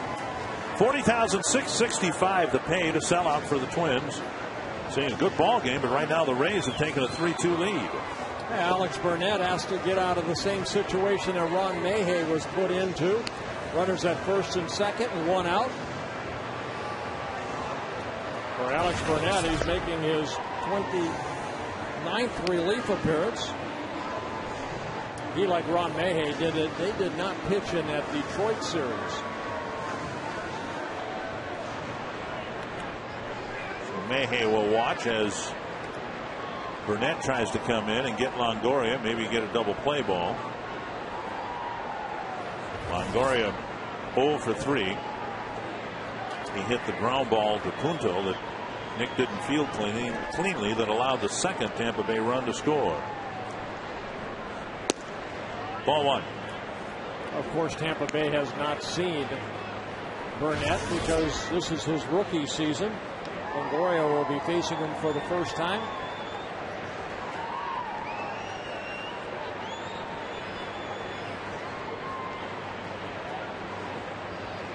One 1-0.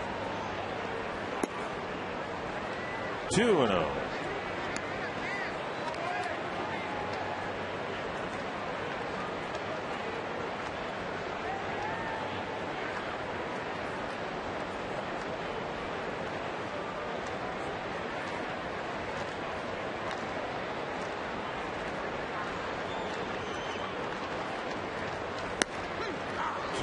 So far, the middle of the Tampa Bay lineup has been pretty quiet. It's been Zobrist and Crawford who've done most of the damage between them. They've reached base 6 times.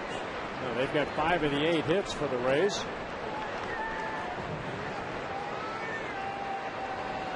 Two and one.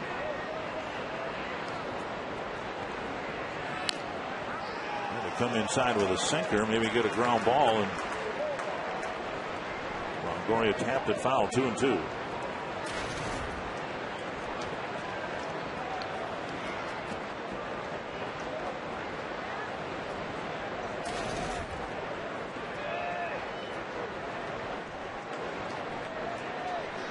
Big spot here for Alex Burnett.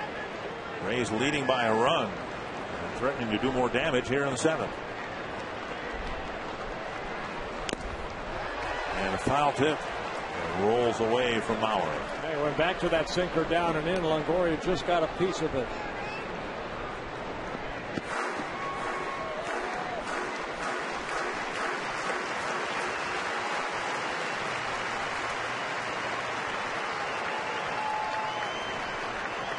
Hudson shading. Longoria up the middle. Big gap between Morneau and Hudson at second base. And another foul. The great hitters, and I don't think it's too early to put Longoria in that class. They tend to do that, don't they? They have the knack for fouling off pitches to keep their at-bats alive. And if it looks from up here like Burnett's delivered 3 pretty good pitches with 2 strikes, or to get a couple of strikes, and Longoria's gotten a piece of all 3. Well, Longoria scored the scouting report, says he'll pull the ball, and that ball dropping in front of home plate. Joe Mauer knocking it down. So now Speed at second and first, Zobrist and Crawford, and a full count with 1 out. See if Joe Madden sends the runners here. Harris warming up. Carlos Pena, the left-handed hitter, on deck.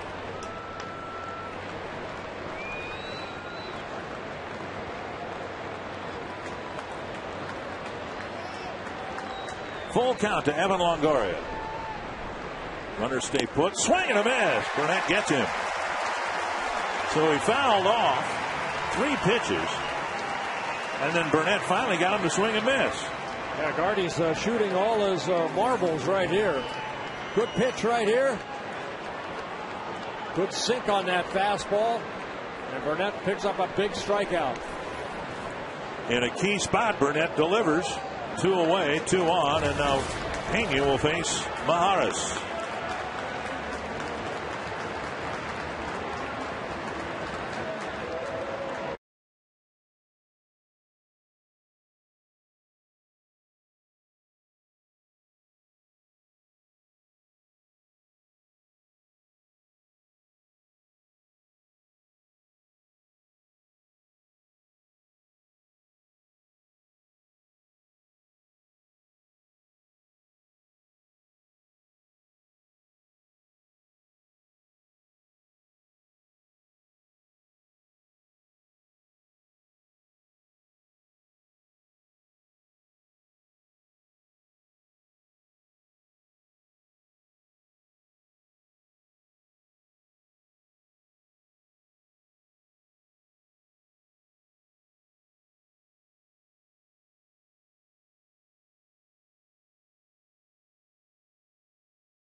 Every managerial move he can to try to keep this a 1-run game. Yeah, Jose Maharis coming into the ball game. He worked in yesterday's ball game.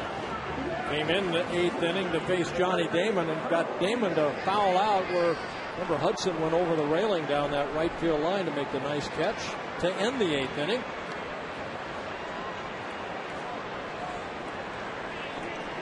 So Maharis facing Pena. He's faced him 4 times before and retired him all 4 times. Once with a strikeout.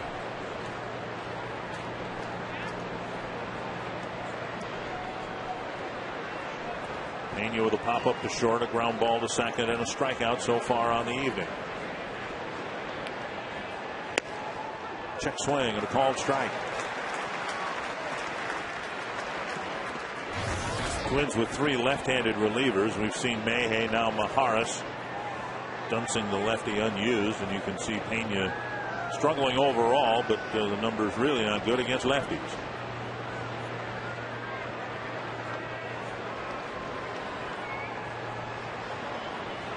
Swing and a miss. A 90-mile-per-hour fastball, and then Maharis dials it up a couple notches.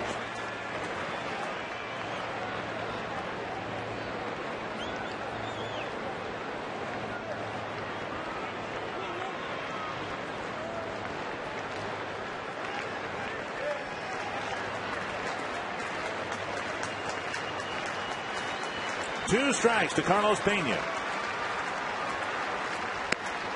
And Maharis on 3 pitches puts him away. The Rays get 1 but leave 2. It's a 3-2 game. And now it's time for the 7th inning stretch. Brought to you by Medica.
Know who you think has been the Arby's value player of the game. Text value followed by a space and the player's name to short code 234-234.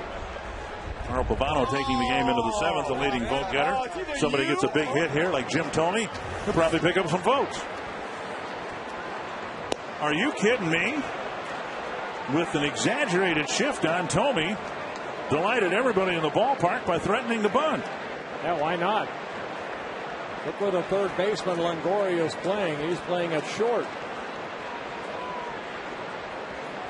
And now 2 strikes.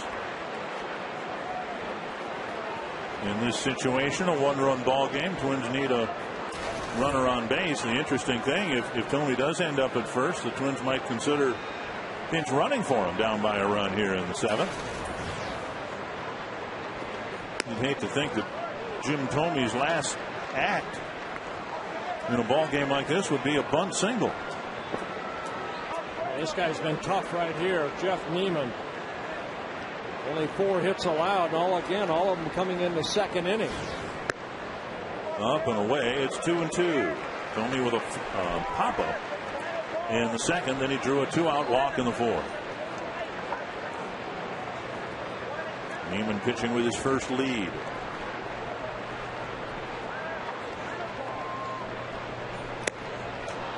Thome strikes out, 1 away. A good off-speed pitch right there. Thome strikes out, and Neiman picks up his 5th strikeout.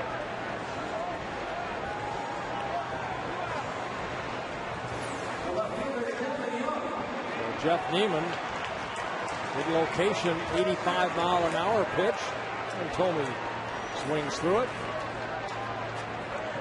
Twins haven't gotten a hit since Nick Punto's single in the 2nd inning.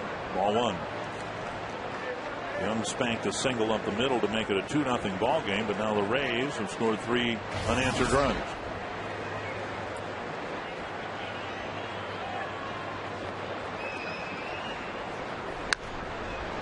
Young lifts it foul and out of play.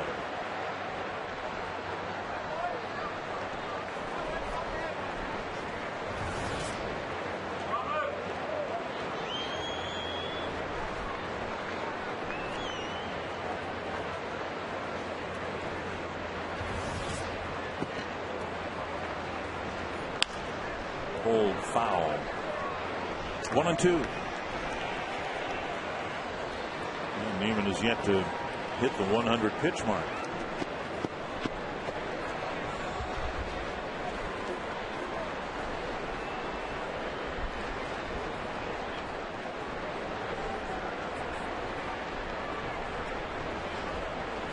One and two to the Twins left fielder. 2-2.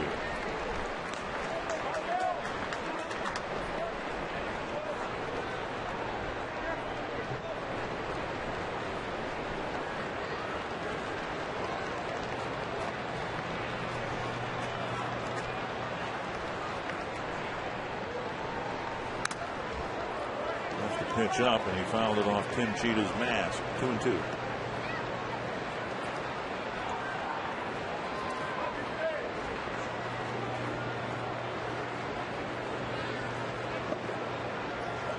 Yankees have won, and so the Rays don't want to fall any farther back than they already are against New York. A high fly to deep left field. Tie game.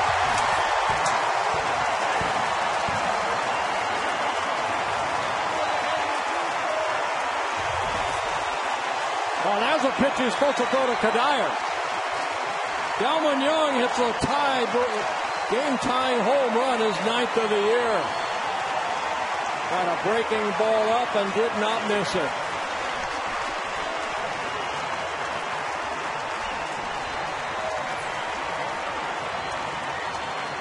Well, that hung there very nicely, and Delmon Young, good solid swing.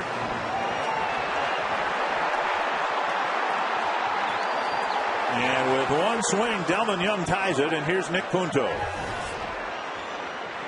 Up and away, ball one. So Young has driven in 2 of the 3 runs tonight against his former team.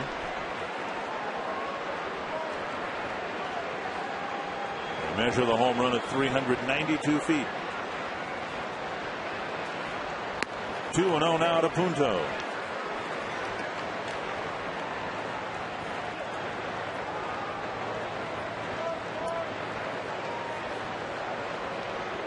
Jim Hickey, the pitching coach, going out to talk to his tall right-hander.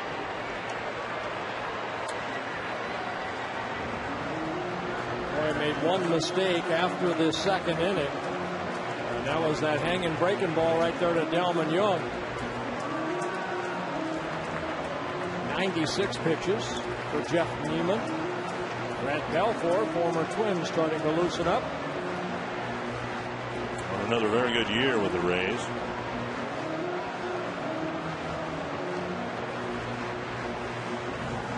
So the Rays have a lead, and they can't hold on to it through the next half inning.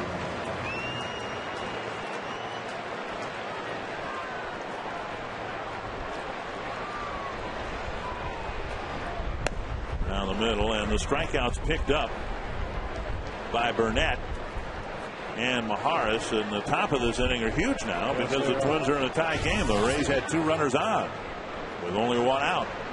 2-1 to Punto. And now 2-2.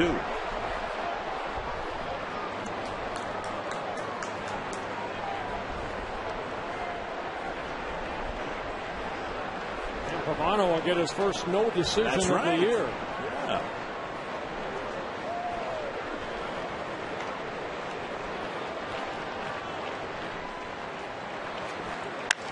That's to left field. Crawford retreating. He's had to do that a lot tonight. Retreat to make a catch of a line drive. Out number 2. Well, he's an outfielder that plays pretty shallow, but we can see his speed going back. He has no trouble covering that ground. Twice he's gone back to the warning track to haul in a Joe Mauer line drive. Here's Denard Span 0 for 3. Neiman has really been tough in the top third of the Twins batting order tonight. Span, Hudson, and Mauer hitting a composite 300 are 0 for 8 with a walk. And there's strike 1. 10 fly ball outs for Neiman on the night.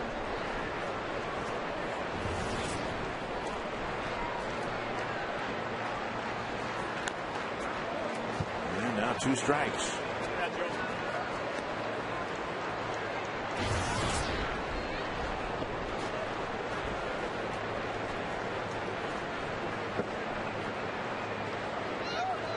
Rays out hitting the Twins 8-5.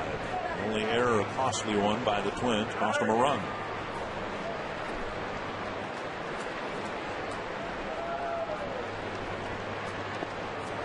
One and 2. It's a 3-3 game, but I think you'd have to say in what's been the first half with a lot of really good games, this might be one of Delmon Young's best. Big throw out at home plate, a couple of big run producing hits. Span trying to stretch out the bottom of the 7th.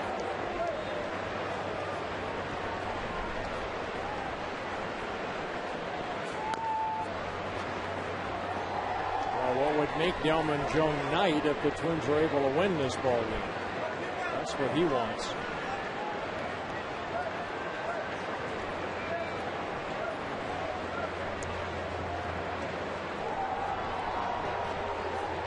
One and 2 again to Denard Span.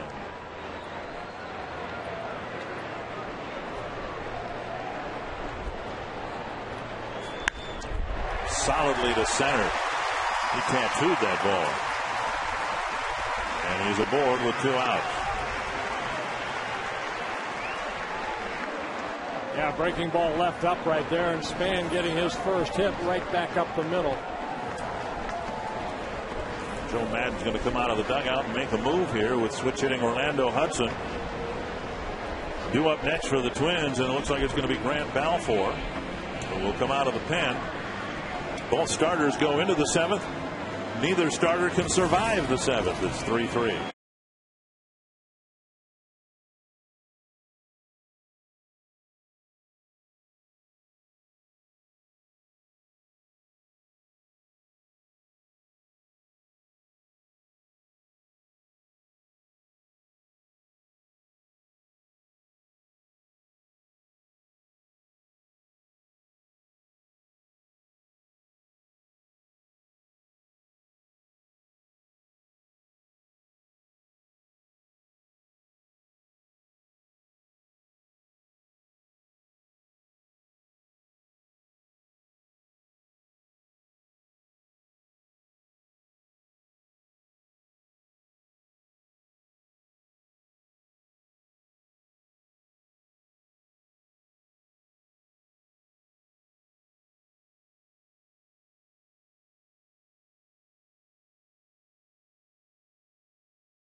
Getting off the bat of Willie Ibar, leaping right there. Getting Ibar out. Carl Pavano says thank you very much. So Hudson at the plate, and Grant Balfour comes out of the Tampa Bay bullpen. Balfour has done a good job. A 1.64 earned run average, making his 32nd relief appearance. Only 24 hits allowed in 33 innings pitched, with 8 walks and 32 strikeouts. Allowed only 1 home run. Balfour close, of course, with the Twins from 2003 to 2005, and went over to the Brewers in his 4th season with the Rays. See if the Twins send Span here. Balfour throws very hard. We don't know much about Jay, so I don't know that the Twins have much of a scouting report on him, but this would seem to be a situation where Span, who hasn't done an abundance of stealing lately, might see if he can get into scoring position. We'll maybe get our first look at Jaso's arm. If I remember, Belfour has that high leg kick too. I don't know if he's gone to that slide step. Span has a good lead at first.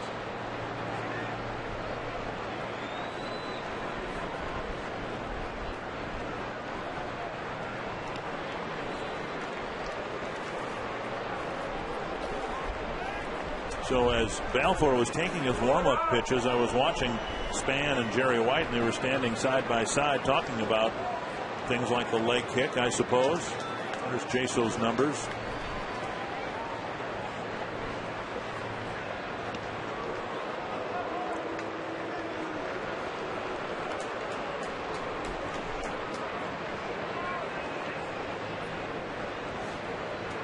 Belfour went through the Tommy John surgery, went through the right shoulder surgery. Healthy again. His third throw over.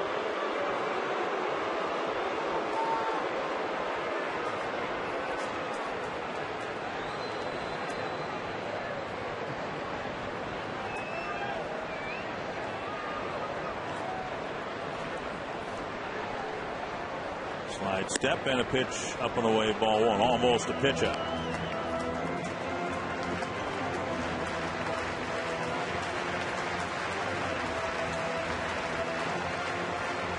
Balfour can still throw in the mid-90s. Pretty valuable reliever for Joe Madden.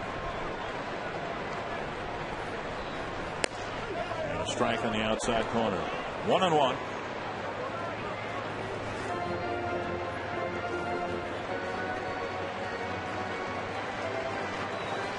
Goes for a long stroll behind the mound. Only lefty in the Tampa Bay pen, veteran Randy Choate.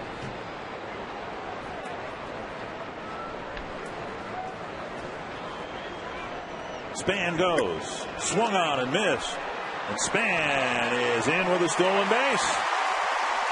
So he got there and is in scoring position with 2 outs. Boy, he picked the right pitch to run on two. He got a very good jump off of Belfour. And Jaso behind the plate makes a good throw. But Span almost went through the bag, but able to keep his hand on the bag right there. So Span stealing his 16th base of the year. And 15th in a row. 1-2 to Hudson. 2-2.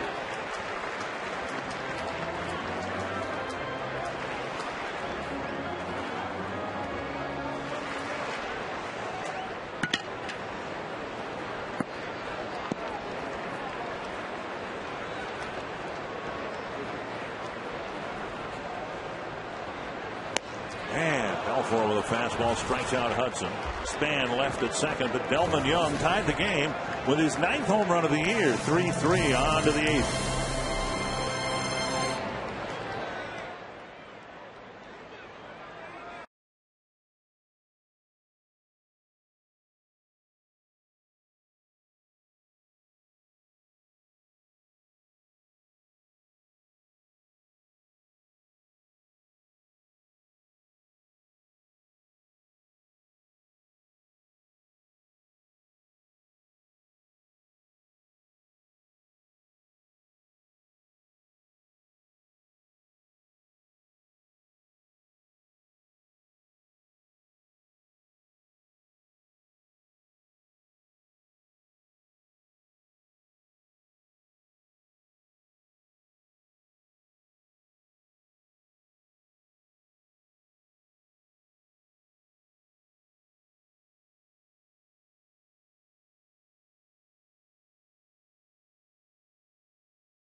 Well, we got a tight one here. 3-3.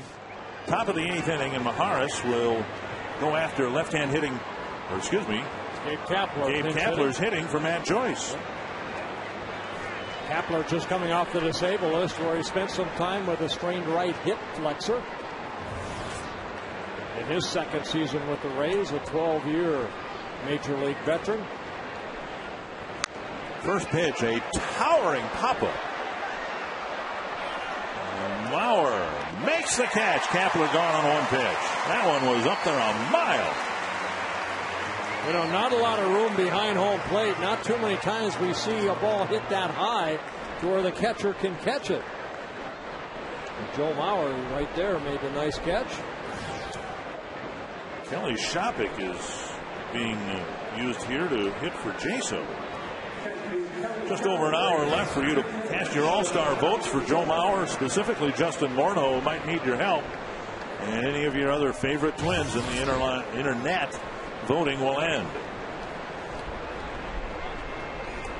So as Ron Gardenhire was matching up relievers to try to navigate through the 7th, here's Joe Madden throwing the kitchen sink at the Twins in the 8th inning here. Shopik with a swing and a miss. Yeah, I mentioned before, Shopik spent some time on a disabled list with a right knee strain. Spent almost 2 months on the DL. Activated back on June 3rd.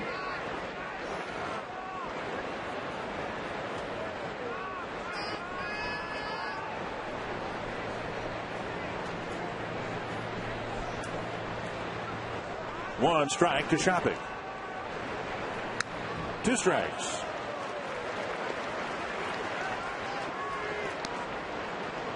Maharis is splits, right-handed, left-handed, pretty lopsided, or there's a wide split. Left-handers hitting just 192 against Maharis. Right-handed hitters hitting 314. So Joe Madden has those numbers too, and so he's making some moves here to try to get some righties up there against Maharis.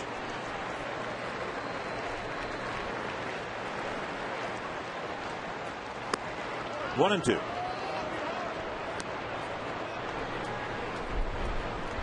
Ibar, a switch hitter, is on deck.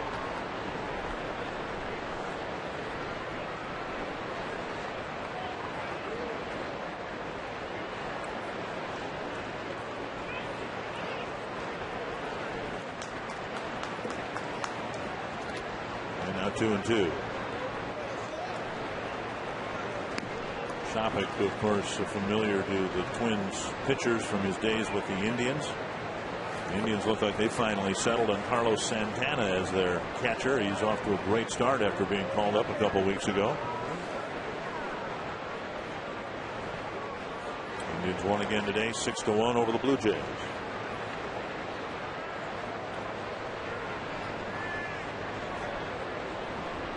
Two and two to Shopik, and now a full count.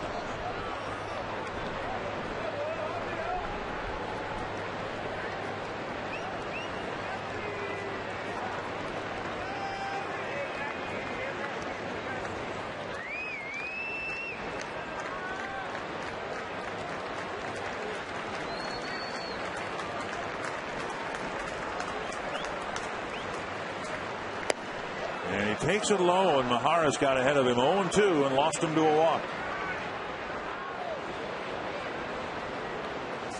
And that'll bring up Ibar.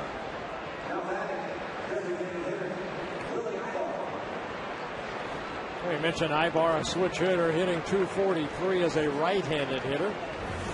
3 of his 5 home runs coming from the right side of the plate.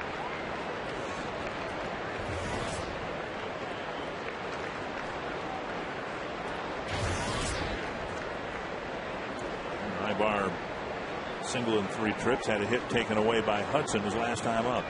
Breaking ball snaps over, and Mauer looked like he was fooled on that pitch. I've been crossed up again. Joe Mauer does use more than one sign with the runner at first base. I think Joe was looking fastball, and he got the breaking ball. Not going to make any fielding highlight reels, but boy, that could have been a big catch by Mauer to keep Shopik out of scoring position. Well, remember we watched Gerald Laird get crossed up a couple times, and he tried to catch the ball just the same way that Joe did right there. 1-0 to Ibar. Well, Laird, the catcher for the Tigers. 1-1.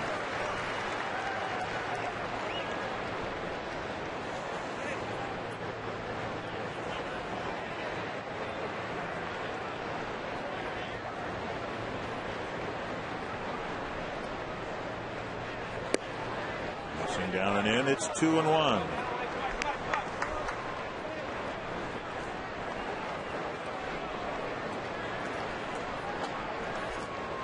I'm surprised that Ron Gardenhire let Joe Madden play his hand out here and leave Maharis out on the mound. No, not really. I think, Maharis, as long as he throws strikes, he's going to be fine. Now it's 3-1.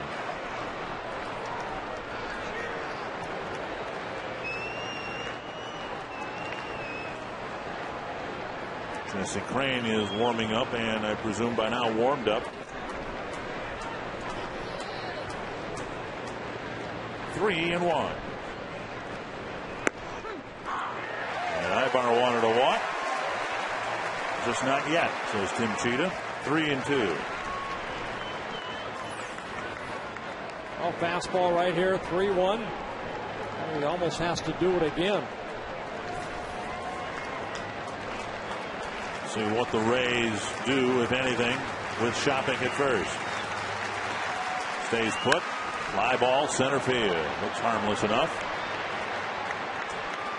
And out number 2. Oh, good job by Maharis right there, coming back, throwing a strike to then make it 3-2, and then going back with the same pitch, and the hitter got himself out right there, Ibar. Sean Rodriguez, the next scheduled hitter, and Ron Gardenhire is going to make a move and bring in Jesse Crane. Maharis got 3 big outs in his 4 batters faced.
Park early for a special pregame ceremony honoring the brave men and women of our military.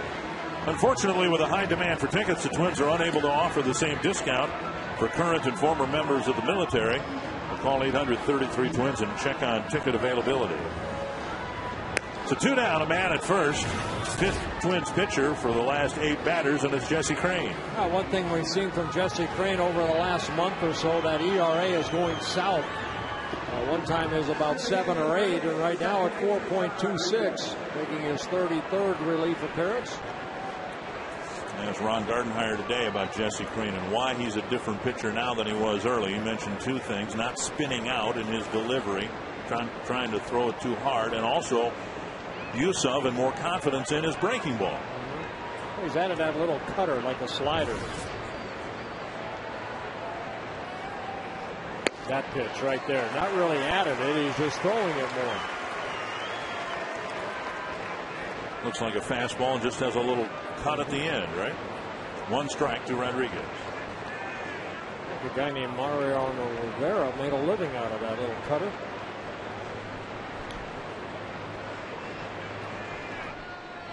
Like that. 2 strikes. And if you're Rodriguez, you're swinging at that pitch and it's just not there when the bat comes through the hitting zone.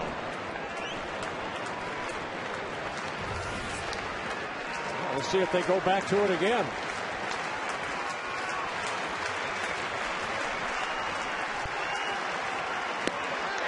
Why not? In Rivera-like fashion, Crane strikes out Rodriguez on 3 pitches. Joe Mauer will lead off the bottom of the 8th.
A great night and a great ball game at Target Field. I'm Robbie. It's Mikowski. Make sure you stay tuned for a great postgame show. It's Quest Twins Live featuring the Toyota postgame wrap. Dig and Delman, what a fabulous night. Talk about guys who deserve an all-star spot. Delman Young now leads the Twins with 53 RBIs. He's driven in 2 tonight, including that big home run in the 7th inning. Pulling the ball is our instructional with Roy and with Ron and Bert and the rest of the gang, plus clubhouse reaction from Twins manager Ron Gardhire. All that and a lot more on Quest Twins Live immediately following this ball game. Randy Choate takes to the mound for Tampa Bay in the 8th inning. Dick Kramer, Bert Blyleven, guys. Thank you very much, Robbie.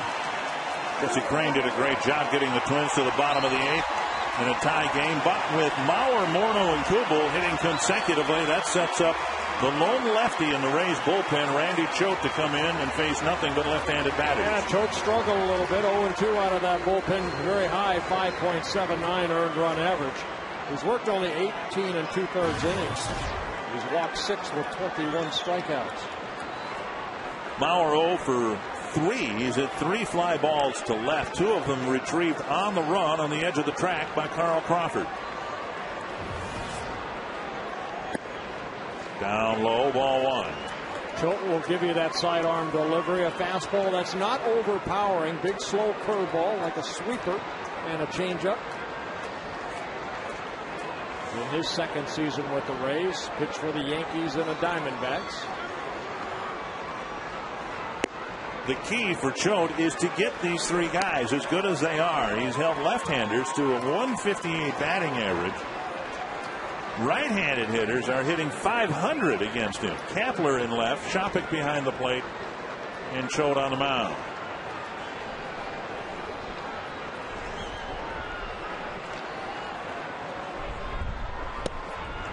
(3-0). So there's very little chance that if either Mauer, Morneau, or Kubel reach here, if Kanier comes to the plate, that it'll be Choate facing him.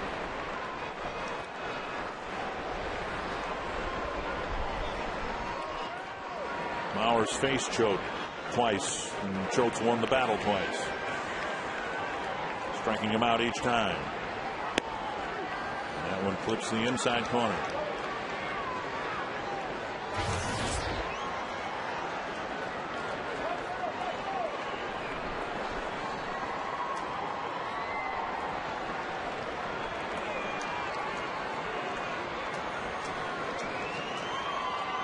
3-1 to Mauer. To right field. That's over his head. Kapler can't make the play. Mauer digs for second. Kapler with a throw not in time, and Mauer tees off against the lefty and cracks a double. Boy, he hit that ball hard right there. Kapler, you could see his reaction. I mean, he started running straight back. Joe got the count in his favor and just smoked this ball right here. A fastball down and pulled it over the head of Kapler, one hopping the wall. So the go-ahead run at second base with nobody out. Joe Mauer picking up his 23rd double of the year, his first hit of the game. And now Morneau, who's never faced Choate.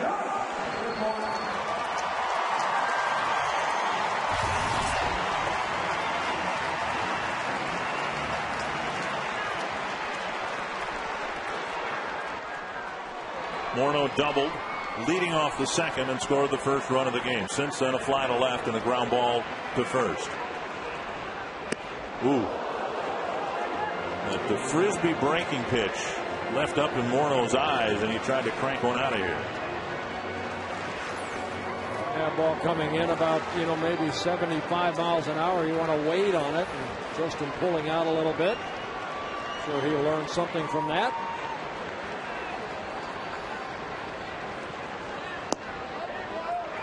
Another breaker, missing 1-1.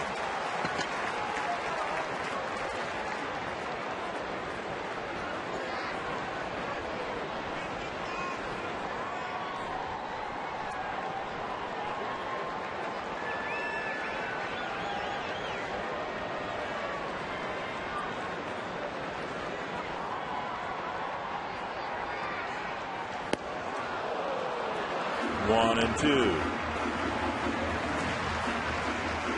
Now this is where we've seen Justin before with those type of swings that he had. If that pitch is away, he'll drive it the other way. Got a little different swing with 2 strikes. Joaquin Benoit warming up in the event Kanier comes up this inning. He's throwing him 3 straight breaking balls. 2-2. Good take right there.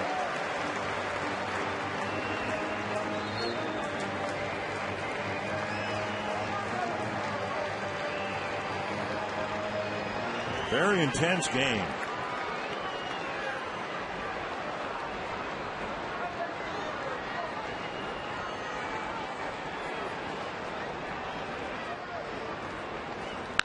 A high drive to deep center field. Zobrist on the track makes the catch. Mauer tagging and going to third. Well, Justin gave it a ride. He did his job, and that got Joe Mauer over to third base with 1 out. Choate left a breaking ball up, and Justin hit it sharply, but to the deepest part of the field, out in center field.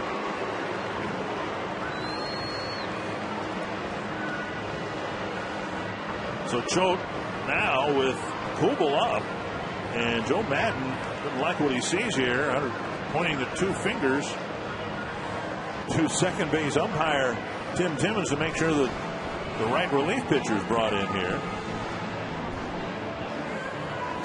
And Choate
Jason Kubel will hit against a right-handed pitcher, Joaquin Benoit, who has been lights out against left-handed batters. Yeah, left-handers are hitting only 103 off of them, but right-handers hitting only 140.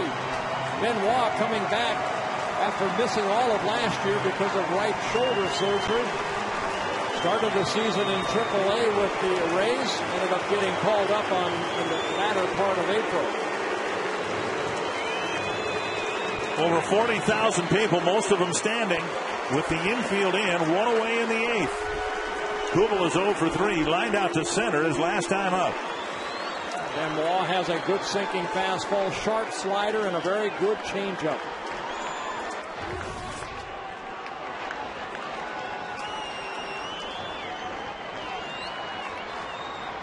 Strike on the inside corner. Benoit has been so good. He had a string of 9 straight batters where he struck them all out. One short of the major league record. He struck out 9 guys in a row over the span of a few games, of course. 1 strike to Kubel.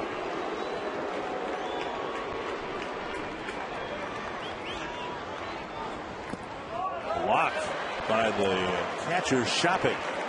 Yeah, that was a changeup right there. Benoit, 32 years old, spent 9 seasons with the Texas Rangers.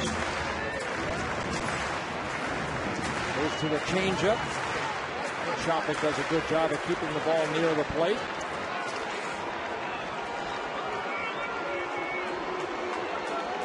He's trying to take the lead after Mauer's leadoff double.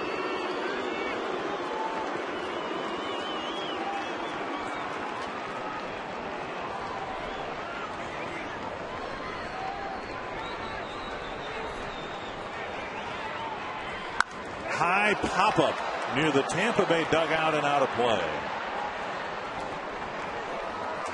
So now 1-2 to Kubel. That fastball clocked at 95. Missed all of last year again due to right shoulder surgery he had in January of 2009.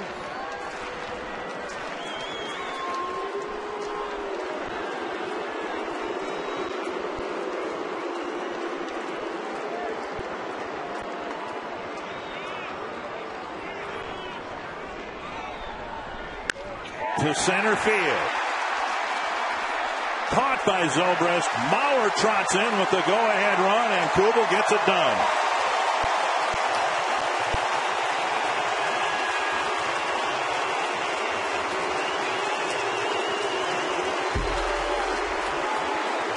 So Mauer doubles. Morneau moves him to third, and Kubel brings him in. Yeah, good baseball right there by the Twins. Justin doing his job. Kubel looked like a changeup right there, able to get it deep enough in the center field where Zobrist really has no chance. Joe Mauer waiting for the catch and tagging up, and the Twins take a 4-3 lead. Kubel driving in his 44th run. Bases empty, 2 down, and here's Kadire. Fly ball to left. Crawford hauls it in. The Twins get a leadoff double from Joe Mauer and eventually the go-ahead run. Stay tuned for the Gander Mountain weekend weather update for Twins territory.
Jason Kubel getting the job done. A sacrifice fly, putting the Twins up on the Toyota game reset. Well, Delman Young, a solo home run, and picked up another RBI single in his first at-bat, giving the Twins an early 2-0 lead. And here's John Roush. Been a while for John Roush to get a save. He had an opportunity on the road in Philadelphia, ended up getting the win in that wild 13-10 ball game, but his last save coming against the Colorado Rockies here back on June 16th. Jason Bartlett on the first pitch, skies one to left. Delman Young under it. One very quick out. Roush with 17 saves on the year. You know, most closers, when a player, or when you miss a save opportunity, you want to get back out there, getting another save opportunity. It's been nearly 2 weeks for John Roush. I tell you what made this ball game is the job of Alex Burnett, Jose Majares, and Jesse Crain coming in out of that bullpen. The first batters they faced, they're able to strike them out. Here is Zobrist, and there's a strike at the knees.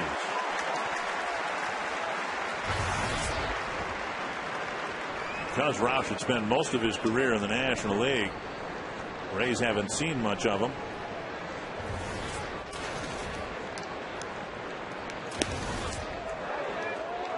Close, but a ball, 1-1. Well, it's almost like, you know, if you've got a guy 6'9", we have a guy 6'11". Jeff Neiman started the ball game for the Rays at 6'9", and John Roush at 6'11". 2-1.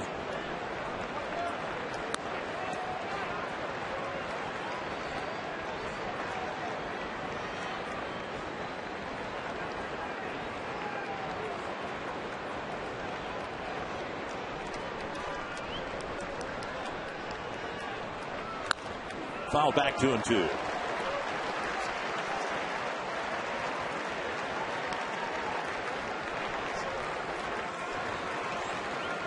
Frank.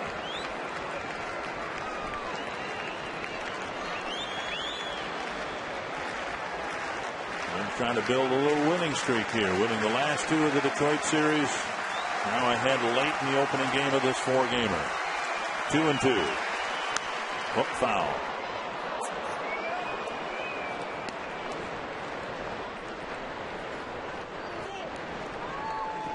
Zobrist with 5 home runs on the season. Didn't hit any in his first 140 at bats this year. The home runs for him have come lately.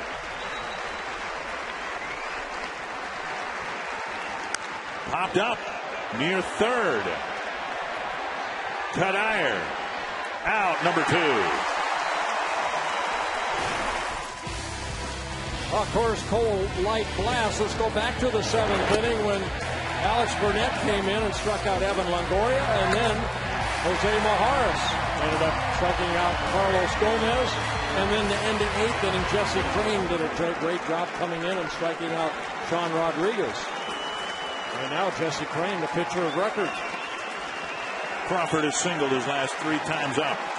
Ron Gardenhire motioning to Michael Cuddyer, watch out for the bunt. And now Hudson comes in to chat with Roush.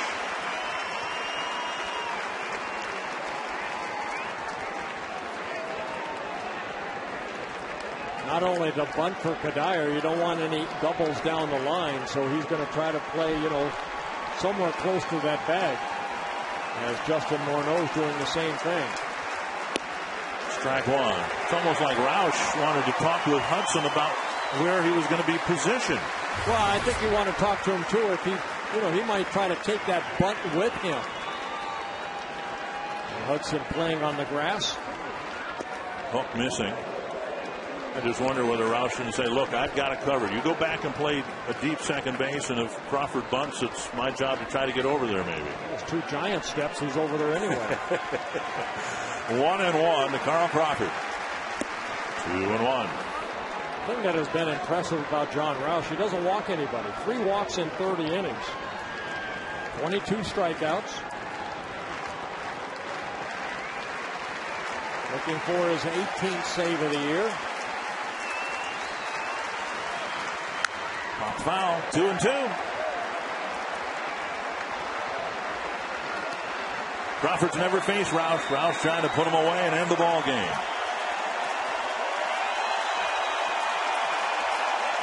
Well, we've seen John Roush with that good curveball in some of his saves. See what he does right here to Carl Crawford.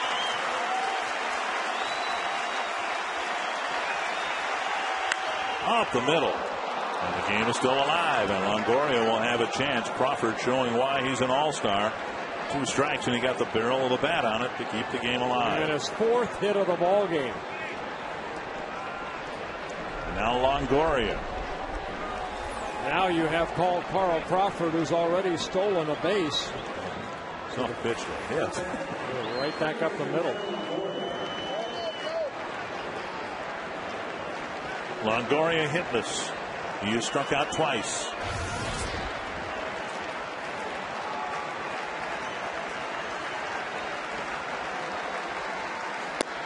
Strike 1. Crawford stutter stepped away from first as the pitch was delivered, but held his ground. Well, John Roush utilized that slide step very quick.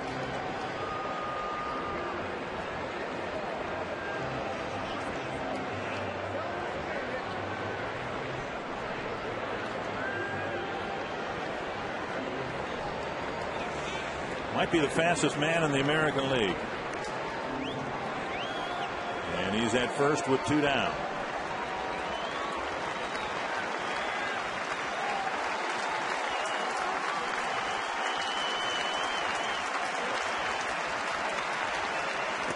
Backhanded nicely by Mauer.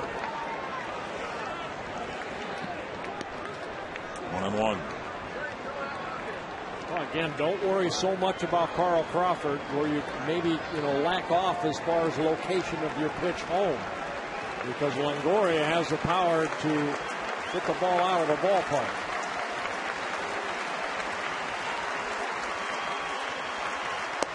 Missing with a breaking ball, and it's 2-1.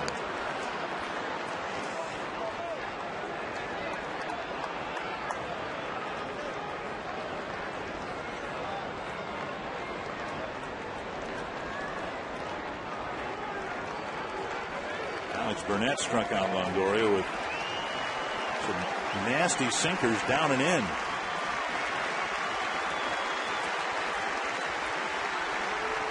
Tap foul on a pitch away, 2-2. So Roush again, 1 pitch away.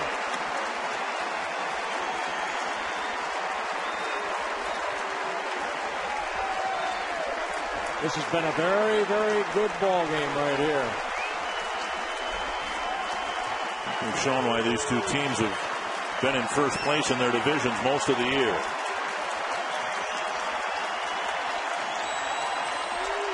Two and 2 to Longoria. Lace to the left field corner. Young's going to have to hurry. Crawford from second to third. He's coming in. Punto can't field it cleanly, and the Rays have tied it up on a 2-out double by Longoria. Well, they tried to go inside, and Longoria opened up quickly and hit that ball down the left field line. And with the speed of Carl Crawford, you knew he was going to score. Longoria with his first hit of the ball game. They try to go inside. Longoria opens up and hits it down that left field line. Takes Delman a while to get that ball out of the corner, and that allows Carl Crawford to score from first. So a couple of big 2-out hits for the Rays, and they've tied it up 4 apiece, and Carlos Pena at the plate. And Roush's last 2 save opportunities now have slipped through his fingers. A long way, but very foul. 1 strike. And getting strike 1 hasn't been a problem here in the 9th for Roush.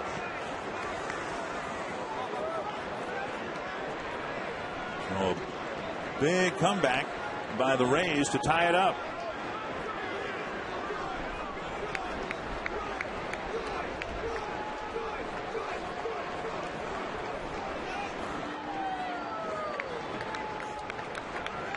One and 1. This will be Roush's 20th pitch of the night.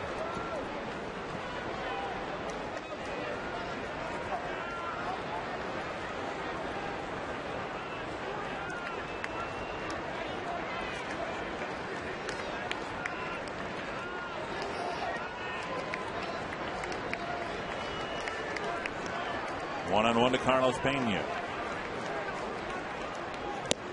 Breaking ball that shaves the inside corner. 1-2. Both hits here in the 9th inning with 2 outs, 2 strikes on the batter off of Rausch's fastball.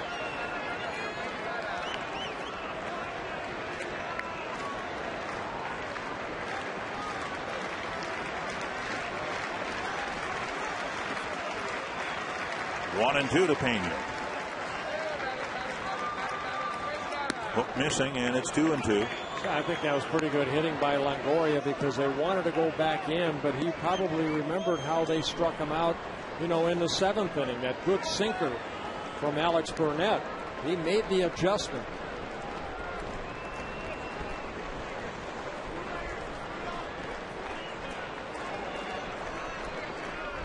Two and 2. Got him to end the inning, but the Rays get a couple of 2-out hits to tie it up at 4.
That left field line tied the game. Jim Thome starting here in the bottom of the 9th inning, and he'll be facing a new pitcher, Lance Cormier, coming in out of that bullpen, making his 29th relief appearance. 2 wins, 1 loss. An ERA at 4.85 in 29 2/3 innings. Cormier not a strikeout pitcher. Not an overpowering fastball. He'll mix in a slider, curveball, and a very good changeup. Cormier, 29 years old, in his 2nd season with the Rays.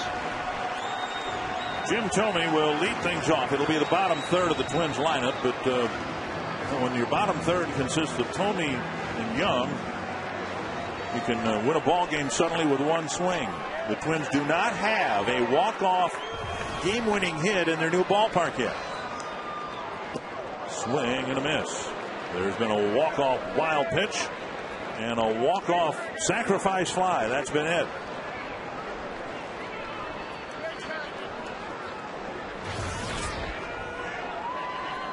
This is home game number 40. It's time for one. 1-1.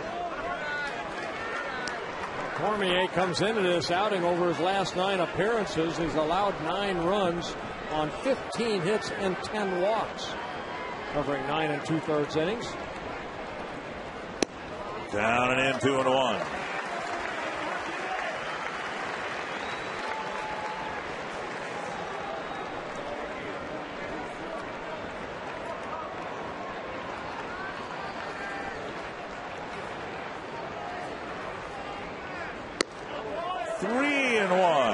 With Young on deck.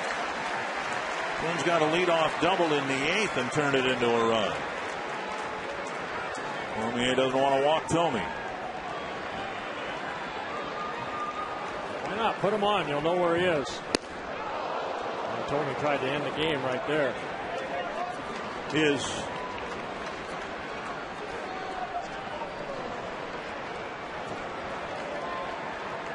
A lot of pitchers used here tonight.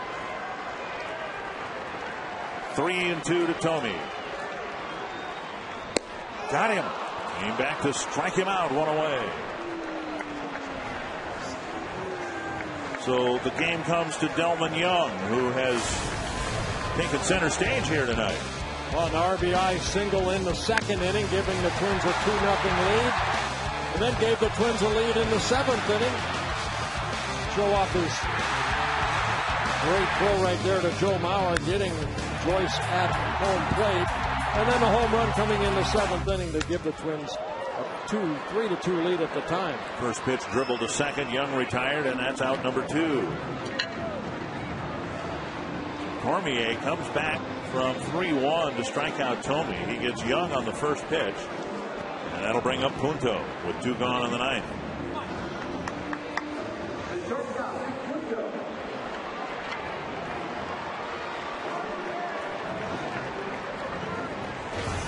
Punto singled his first time up. Since then, a strikeout and a liner to Crawford and left.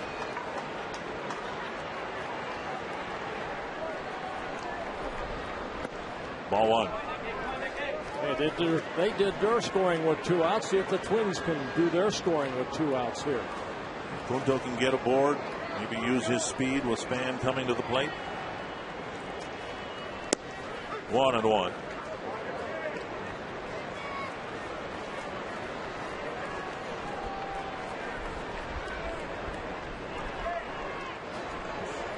Guerrero warming up. Chopper right side.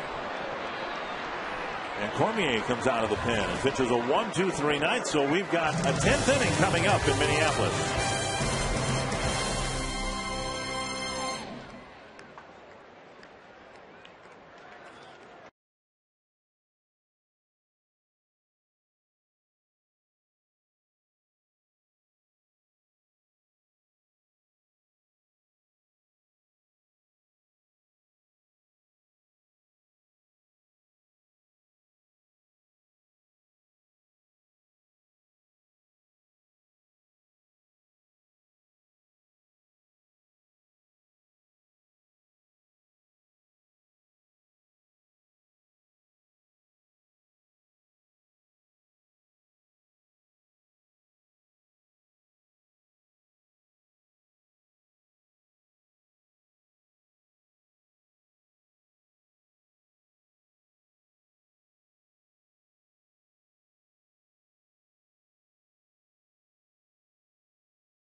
Jack Link's beef jerky all season long.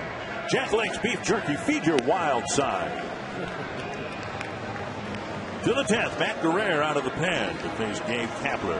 Or it's Reed Brignac who's going to come off the bench and hit for Kapler.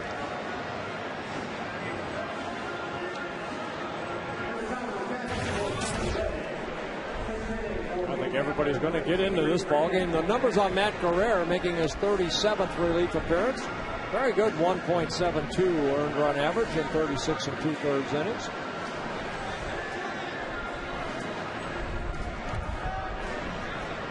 Brignac, Shopik, and Ibar. The only reliever left for Minnesota Twins is Brian Dunsing. The 6th reliever used here tonight for the Twins.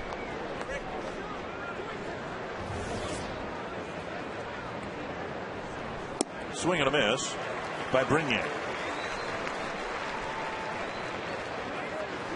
Brignac in his 3rd season with the Rays. Up and down the last couple years.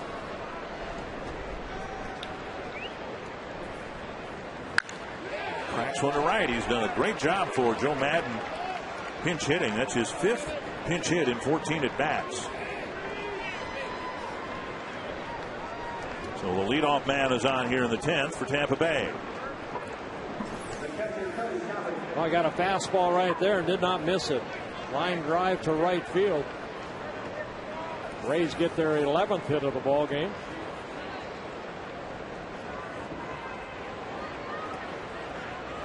Brignac with a couple of steals and 3 tries.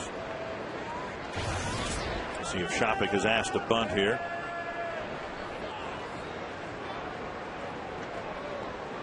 And the Twins throw over to see maybe if he commits a little early.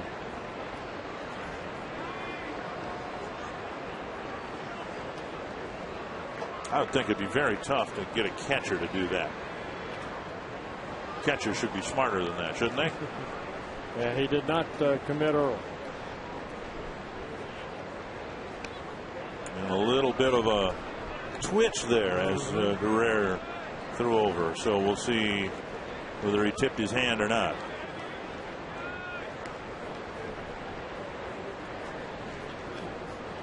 Shopik with 1 sacrifice on the year.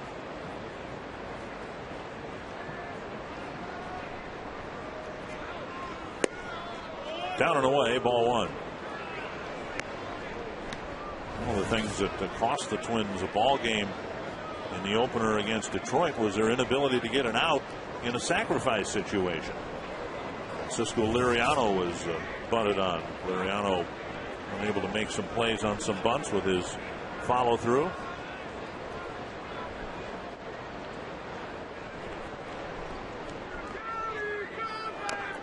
Bunted foul. 1-1.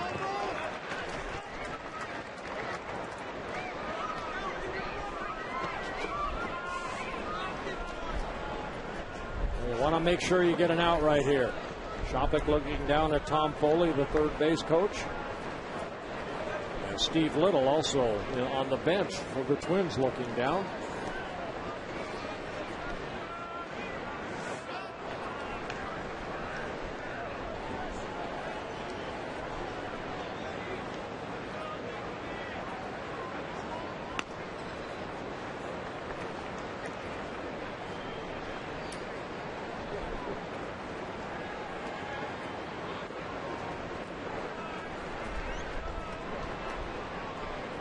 Very well played game. Twins had a 2-0 lead. Rays ended up tying it, taking the lead. Twins tied it up, took the lead. Tampa Bay came back, tied it up. And now Shopik hit by a pitch. Showing no inclination to bunt at all. He just stood there and got hit in the shoulder. First and second, nobody out.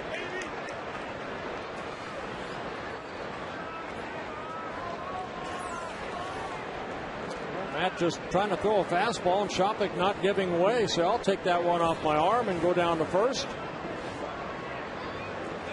Oh, Willie Ibar at the plate. Ron Gardenhire is coming out to the mound. Nobody warming up in the bullpen. This will be a strategy on how they're going to defend this possible bunt.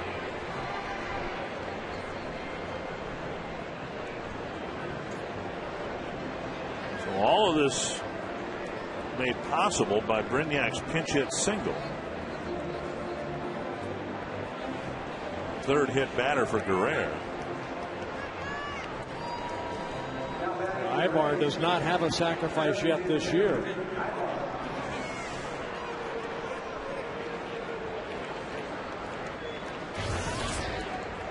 Twins haven't turned a double play yet today. We'll see if Ibar's asked to drop one down here in front of Rodriguez.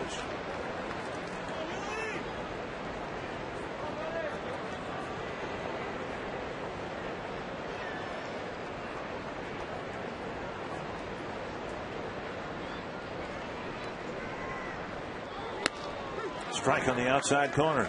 Ibar did not show bunt right there. A lot of different plays defensively you can put on. Michael Kadire can try to get that runner at third base.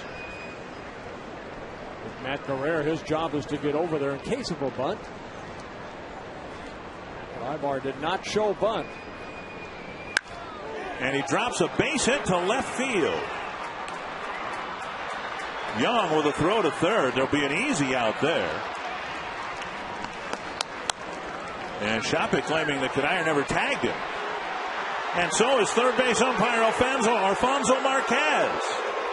There's no out recorded.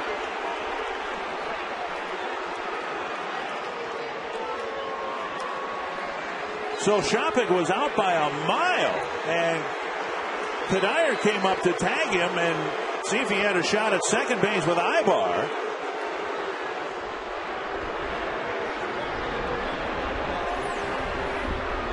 Well, Delman Young right here, I mean, he just throws because Shopik keeps running. Kadire getting that one hop and then runs at Shopik. Sure looked like he touched him right there on the jersey. Oh, that's a terrible call. Take a look right here. Yeah, he got him right there on the jersey. What on earth could he have not seen? It was right in front of him. A run scores nonetheless. Ron Gardenhire, of course, tossed.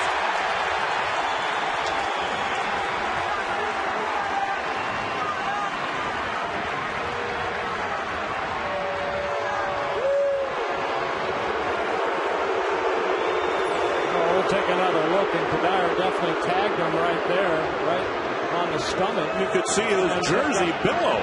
Right, and then picked up the runner at second base. And you see Marquez just staring at him right there where he tagged him. So there's no one out other than the manager. The Twins have to bring the infield in. Ibar with an RBI single, and he'll stand at second, and Shopik miraculously at third. One strike to Rodriguez. An error charged to Kadire. You have to allow for Shopik to have reached safely. Right. The point, I would think, if you're an umpire, you've got to make sure you see air between the glove and the base runner. Popped up to the infield. Morneau in foul ground with the wind pushing it towards the on-deck circle. One away.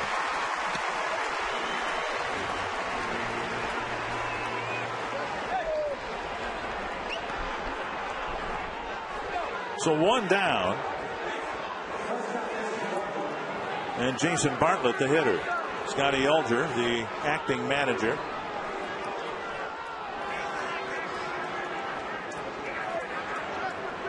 And Mauer to the mound. They've got first base open, but Zobrist, the speedy runner, in the on-deck circle.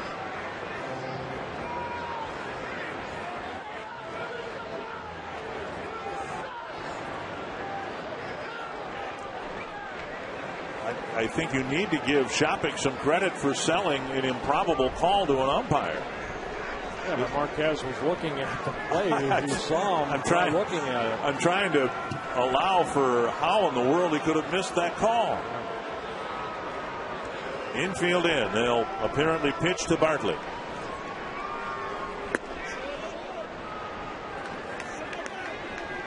One and 0 to Bartlett.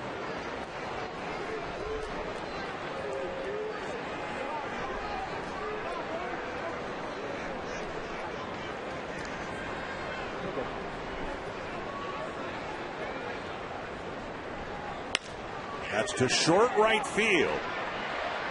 Kubel with a diving catch. Shopik was playing it halfway. No chance to tag. And a nice play by Kubel, keeping this a one-run game. Boy, he got that ball right off the turf. First base umpire Jeff Nelson went out. I thought I saw some white right here, but Kubel comes in. And makes a nice catch.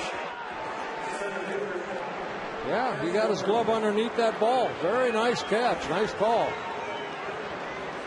So now two down, and here's Zobrist. A couple of hits. He's reached 3 times, and if Guerrero can get him, the blown call at third base won't be a factor. Up and away, ball 1.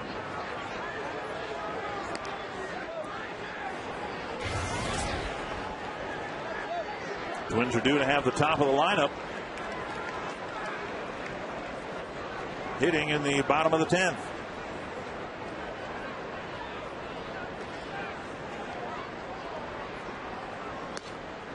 And that sails away 2-0. Zobrist the guy to get because Crawford has singled his last 4 times up. He's the next hitter. Yeah, you just don't want to throw a cookie in here right here. You do have first base open. You want to make sure it's a good quality pitch.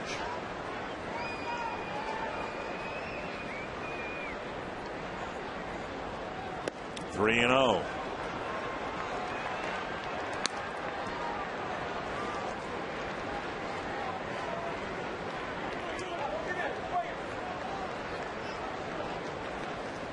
Crawford on deck.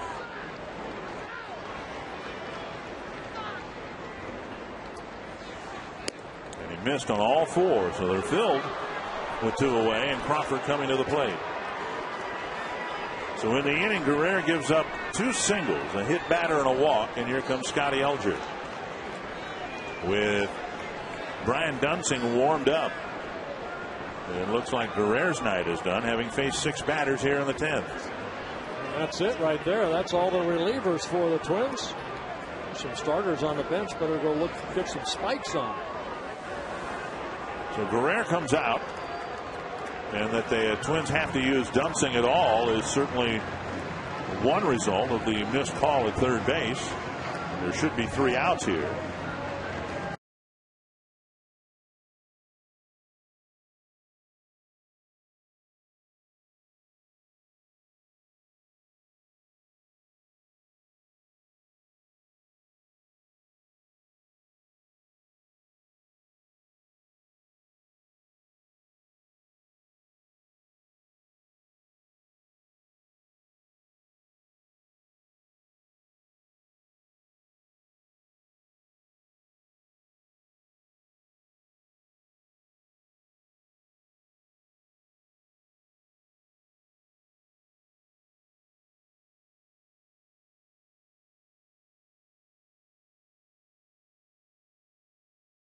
Earlier in the week with Justin Morneau leading, let's see, about 250,000 votes, I guess.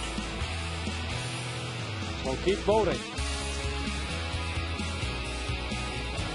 You know, if you just voted during the pitching changes here, you could have cast 25 votes easily.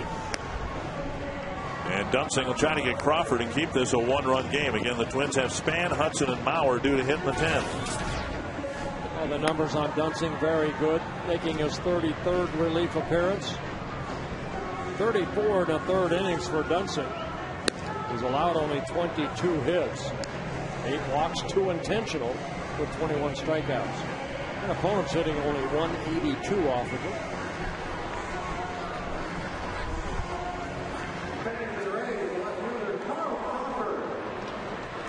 Dunsing will try to get Crawford, get the Twins off the field, where they hope to put together a 10th inning comeback. Again, to this point, the call at third base has not factored in, other than it's required Dunsing to pitch for the 3rd straight game, which almost certainly will take him out of the equation tomorrow night.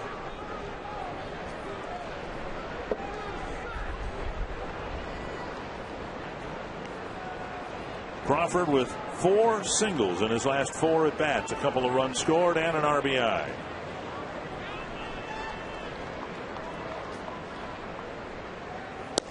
Down low, ball 1. It was his 9th inning single with 2 strikes, 2 outs. He took a fastball down and away from John Roush and spanked it into center field for a hit. Longoria followed with a 2-strike double to the left field corner. Crawford scored to tie the game. Morneau has to go to the bag to get the final out. 1 run scores. The bases are left full, and the worst call we've seen in a long time doesn't hurt the Twins.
Rays tied it up against the Twins closer. Now the Twins will try to tie it up against the Rays closer. Rafael Soriano coming in out of that bullpen. He's done a very good job. 18 saves for the Rays in 19 save opportunities. Soriano closed games for the Atlanta Braves. They went out and got Billy Wagner. That left him available, and so the Rays ended up with Rafael Soriano.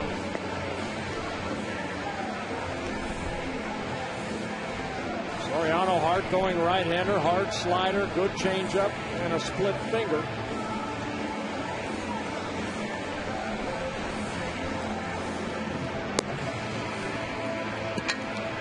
So Soriano handed a one-run lead. Reed Brignac in the game at second base. It was his single that started the one-run rally. John Rodriguez now out in right field.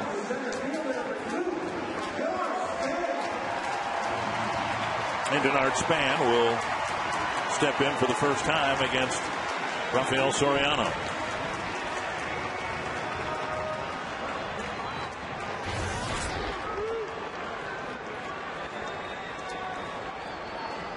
Soriano 27 saves last year, had very good numbers for the Atlanta Braves. Span takes a strike at the belt. Span singled his last time up, stole second, but the Twins couldn't push him across in the seventh inning.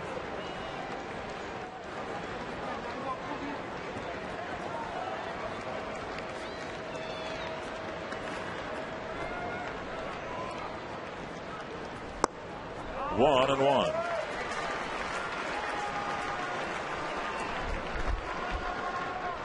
Everything you said about John Roush is true about Soriano in terms of issuing walks. He just doesn't give them up. They're very stingy. 1-1 to Span. Pop fly, and Bartlett calls for it. One away. Snapped his bat. Bartlett with the catch. One away. That'll bring up Hudson.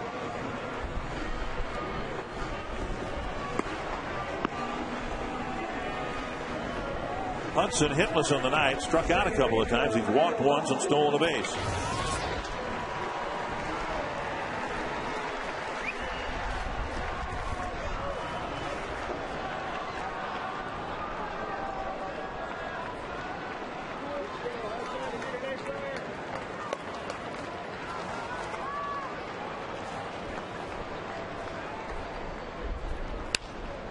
Down the left field line. It's a foul ball chased by Longoria, and he comes up a couple steps short.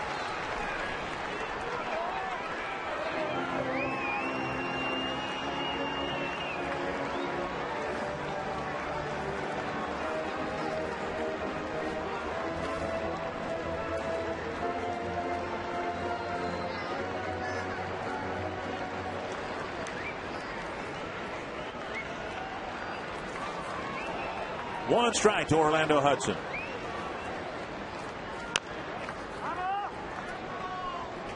And now two strikes. Hudson looked like he fouled that right out of Shopik's glove.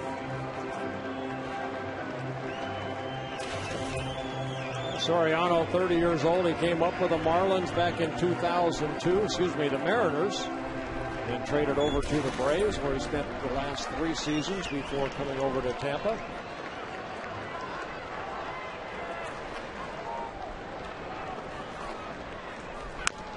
Foul. Now the Rays have their outfielders playing, for me, awfully shallow, trying to protect a one-run lead. Now we've seen Crawford already in this ballgame. He can go back with the best of them. Sobers runs well, but gapper right here. See how quick they can run. This is hardly a no doubles defense. 2 strikes to Hudson.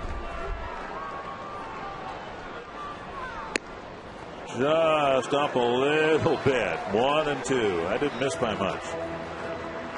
And Hudson even smirks a little bit about that one. I've seen some pitches like right there, not being called.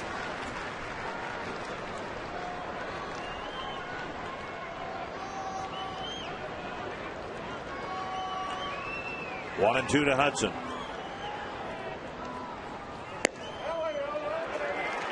And that didn't miss by much either.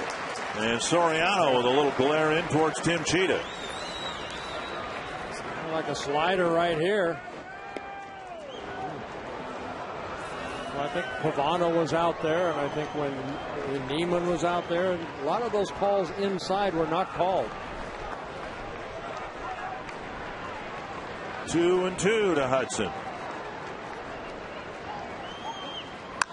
High pop-up. Brignac staggers a little bit, makes the catch out number 2. And that'll bring up Bauer. Bauer started the 8th inning with a double. Hitting it over the head of the then right fielder, Gabe Kapler.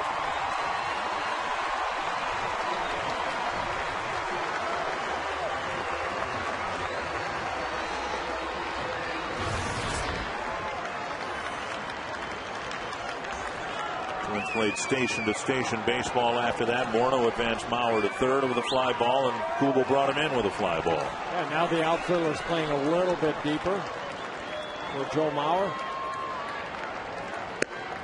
And he takes the first pitch strike.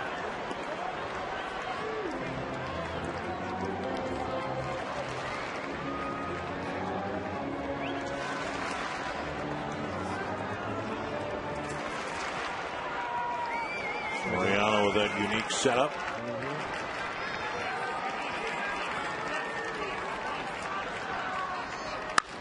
Right at the shortstop, Bartlett. And the Rays come back on the Twins in the 9th and win it in the 10th. They win the opener 5-4. Marty Gellner, tough loss for the Twins. Couple of at-bats in the 9th inning. They were one pitch away, but the Rays ended up winning the opener. And it snaps a 2-game winning streak for the Twins, Dick. Coming up on our Quest Twins Live post-game show, Roy Smalley and Ron Coomer will join me. We'll look at Delman Young, the month that he's had, actually continuing into July, and pulling the ball down the left field line. Reaction from the Twins as well.